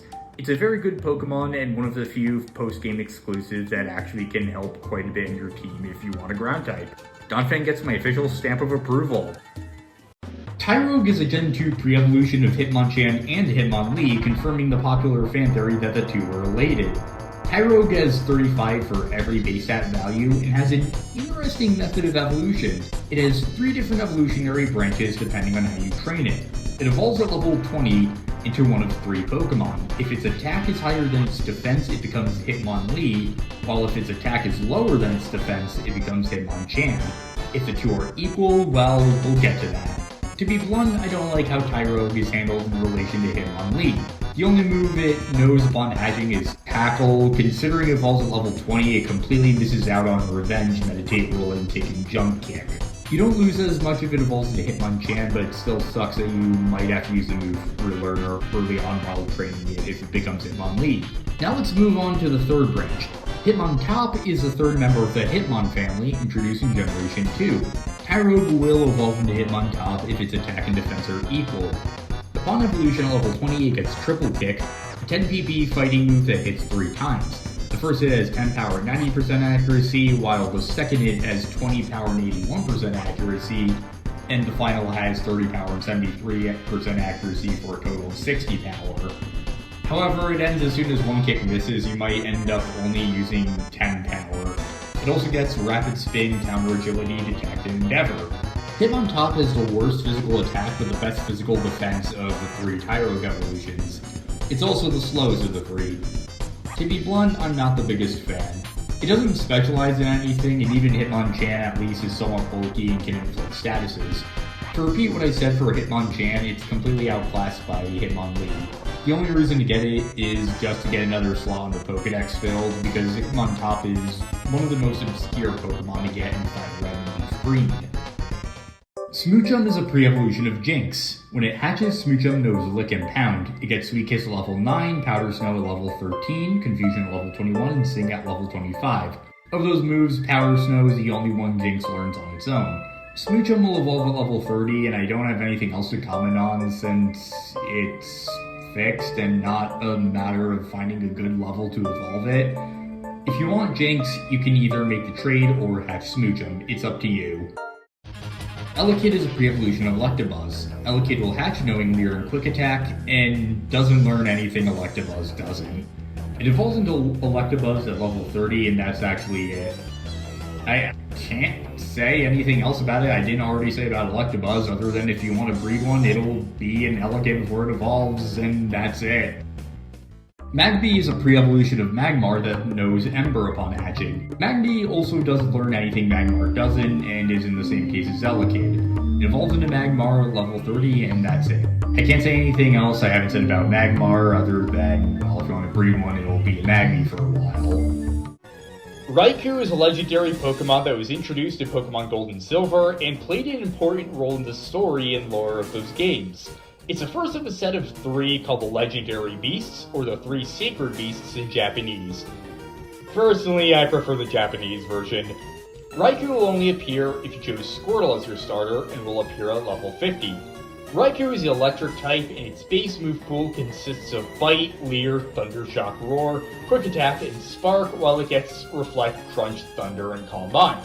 Raikou is a special attacker and it can learn TM, so it makes for a good electric attacker. Even if it's butt ugly, I'm sorry. But as I warned just before, use your Master Ball. Again, it will use Roar if you encounter it, so use our one guaranteed catch. Entei is the second of the 3 sacred beasts and will only appear if you chose Bulbasaur as your starter. Entei is the fire type and has Bite, Leer, Ember, Roar, Fire Spin, and Stomp as its base move pool, while it gets Flamethrower, Swagger, Fire Blast, and Calm Mind. Entei is more of a physical attacker, which means it suffers from the Gen 1 to 3 curse of not being able to use its stats well because of the physical special split. Sorry buddy, you'll get your time to shine later games. Even if it's not the best option, use your Master Ball, again! This bears repeating every goddamn time. Suicune, yes it's pronounced Suicune and not Suicune for some godforsaken reason, is the third of the 3 sacred beasts. It will only appear if you choose Charmander as your starter. Suicune is the water type and has Bite, Leer, Bubble Beam, Rain Dance, Gust, and Aura Beam as its base move pool, while it gets Mist, Mirror Coat, Hydro Pump, and Calm Mind. Where Raikou was a special attacker and Entei was a physical attacker, Suicune has more defense.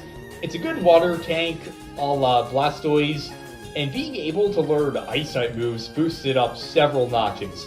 Surprisingly, Suicune actually does not know Roar, meaning it can't actually force you out of battle. However, it still can run away. Because of this, it's still the Pokemon you want to use your Master Ball on. Larvitar is a rock ground type that gets Bite, Leer, Sandstorm, Screech, Rock Slide, and Thrash. Larvitar takes a while to evolve, but when it does, it evolves into Pupitar at level 30, which gets Scary Face and Crunch.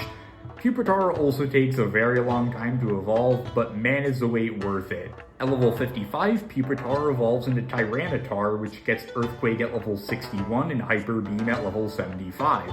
When Tyranitar evolves, it loses the ground type and becomes the rock dark type instead. Tyranitar resists normal, fire, poison, flying, ghost, and dark, and is immune to psychic. It's weak to water, grass, ground, bug, and steel, and has a quad weakness to fighting. Tyranitar is an excellent Pokemon. It's also the second pseudo-legendary. Tyranitar's attack is the same as Dragonite's, making it one of the best physical attackers in the game. It's also the rock type, meaning it can actually take advantage of its physical attack too. It has good HP and defensive stats, but its main drawback is that it's on the slower side. Other than that, Tyranitar is one of the few Pokemon I would absolutely recommend as a team member in the postgame. It's a pseudo-legendary, meaning its stats are off the charts, and it can learn powerful moves. It's easily the best rock type in this game, and it won't let you down. Lugia is a legendary Pokemon that was introduced in Generation 2 and was the box art legendary in Pokemon Silver and its remake Pokemon Soul Silver. After Gen 1, the box art of Pokemon games began to display legendary Pokemon that played major roles in the story of that generation. A box art legendary is widely seen as the mascot of each respective generation and game. Also worth mentioning, Suicune was the box art legendary for Pokemon Crystal, but I thought it fit better to introduce that here when facing Lugia. Lugia is a psychic flying type that will be level 70. Its base move pool consists of Whirlwind, Safeguard, Gust, Recover, Hydro Pump, Rain Dance, and Swift, while it learns Aeroblast at level 77, Ancient Power at level 88, and Future Sight at level 99. Whirlwind is basically just Roar, while Aeroblast is a 5 PP, 100 power, 95% accuracy flying move with a critical hit ratio of 1/8 that is unique to Lugia. No other Pokemon can learn it. Because Lugia is such a prominent legendary, it's guaranteed to be broken. And broken it is. It has the same base stat total as Mewtwo, with 154 special defense and 130 defense. Mewtwo and Lugia actually complement each other quite well, forming a sweeper tank duo. If you can access the Naval Rock event, Lugia will make an excellent addition to your team. Ho-Oh is the second half of Gen 2's flagship legendary duo. It was the box legendary for Pokemon Gold and Heart Gold. Ho-Oh is a fire flying type that will also be level 70. Its base move pool consists of Whirlwind, Safeguard, Gust, Recover, Fire Blast, Sunny Day, and Swift. It learns Sacred Fire, a 5 PP, 100 power, 95% accuracy fire move that is exclusive to Ho-Oh at level 77. It then gets Ancient Power at level 88 and Future Sight at level 99. Ho-Oh is similarly broken just like its silver counterpart. It has 154 special defense and 130 attack, so unfortunately it does fall victim to the physical special split, but it still works wonders as a tank and attacker. Like with Lugia, it'll make a great team member. Azurill is a pure normal type, and you're probably wondering why it looks so sad. I am too, because that was only a thing in Gen 5, and for some reason that's the official art every site uses, and not the ones where it looks happy. I guess I just like to see it suffer for some cruel, sadistic reason. Anyway, Azurill will hatch knowing Splash and Charm. It gets Tail Whip at level 6 like Marill, but unlike Marill, it gets Bubble at level 10, Slam at level 15, and Water Gun at level 21. While Marill does technically get Water Gun, it gets it earlier. Being a friendship-based evolution, I would try to evolve Azurill before level 10 because that way you have access to better moves earlier. And fun fact about Azurill, from its introduction all the way until Generation 6, Azurill's evolution was glitched. There was a 1 in 3 chance that a female Azurill, upon evolving into Marill, would become male. This glitch was removed in Generation 6, but the gender ratios officially listed in the Pokédex do stay around the same. Why not? You have to breed a Wobbuffet that holds a Laxin sense to get Why Not. It hatches with Charm and Encore and Splash before learning all of Wobbuffet's 4 moves at level 15, which is when it evolves into Wobbuffet. But since it learns those moves at level 15, it gets them even if you delay its evolution so you won't miss out on anything. Deoxys is a Psychic-type mythical Pokemon, later reclassified as legendary. Mythical Pokemon are ones that are only ever encountered in events. Deoxys was introduced in Generation 3, and it's a parasite from outer space encountered only in the Birth Island event.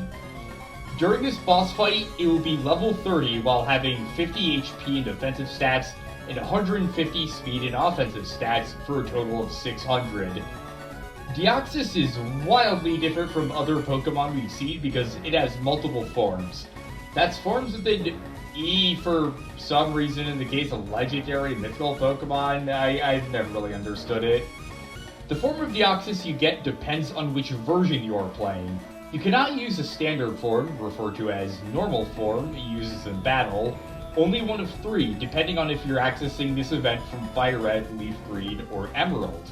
In each form, Deoxys' base stat total of 600 is redistributed into different stats, and as a result, they all function differently. Each form also has Leer, Wrap, and Nightshade in their base move pool.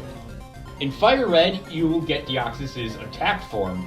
Its offensive stats are boosted to 180, while its defensive stats are lowered to 20. Attack form will have Taunt, Pursuit, Psychic, and Superpower, while it later gets Cosmic Power, Zap Cannon, Psycho Boost, and Hyper Beam. Psycho Boost is a 5 PP, 140 power, 90% accuracy psychic move unique to Deoxys that greatly lowers its special attack afterwards. Attack form Deoxys, as you'd expect, is a great attacker.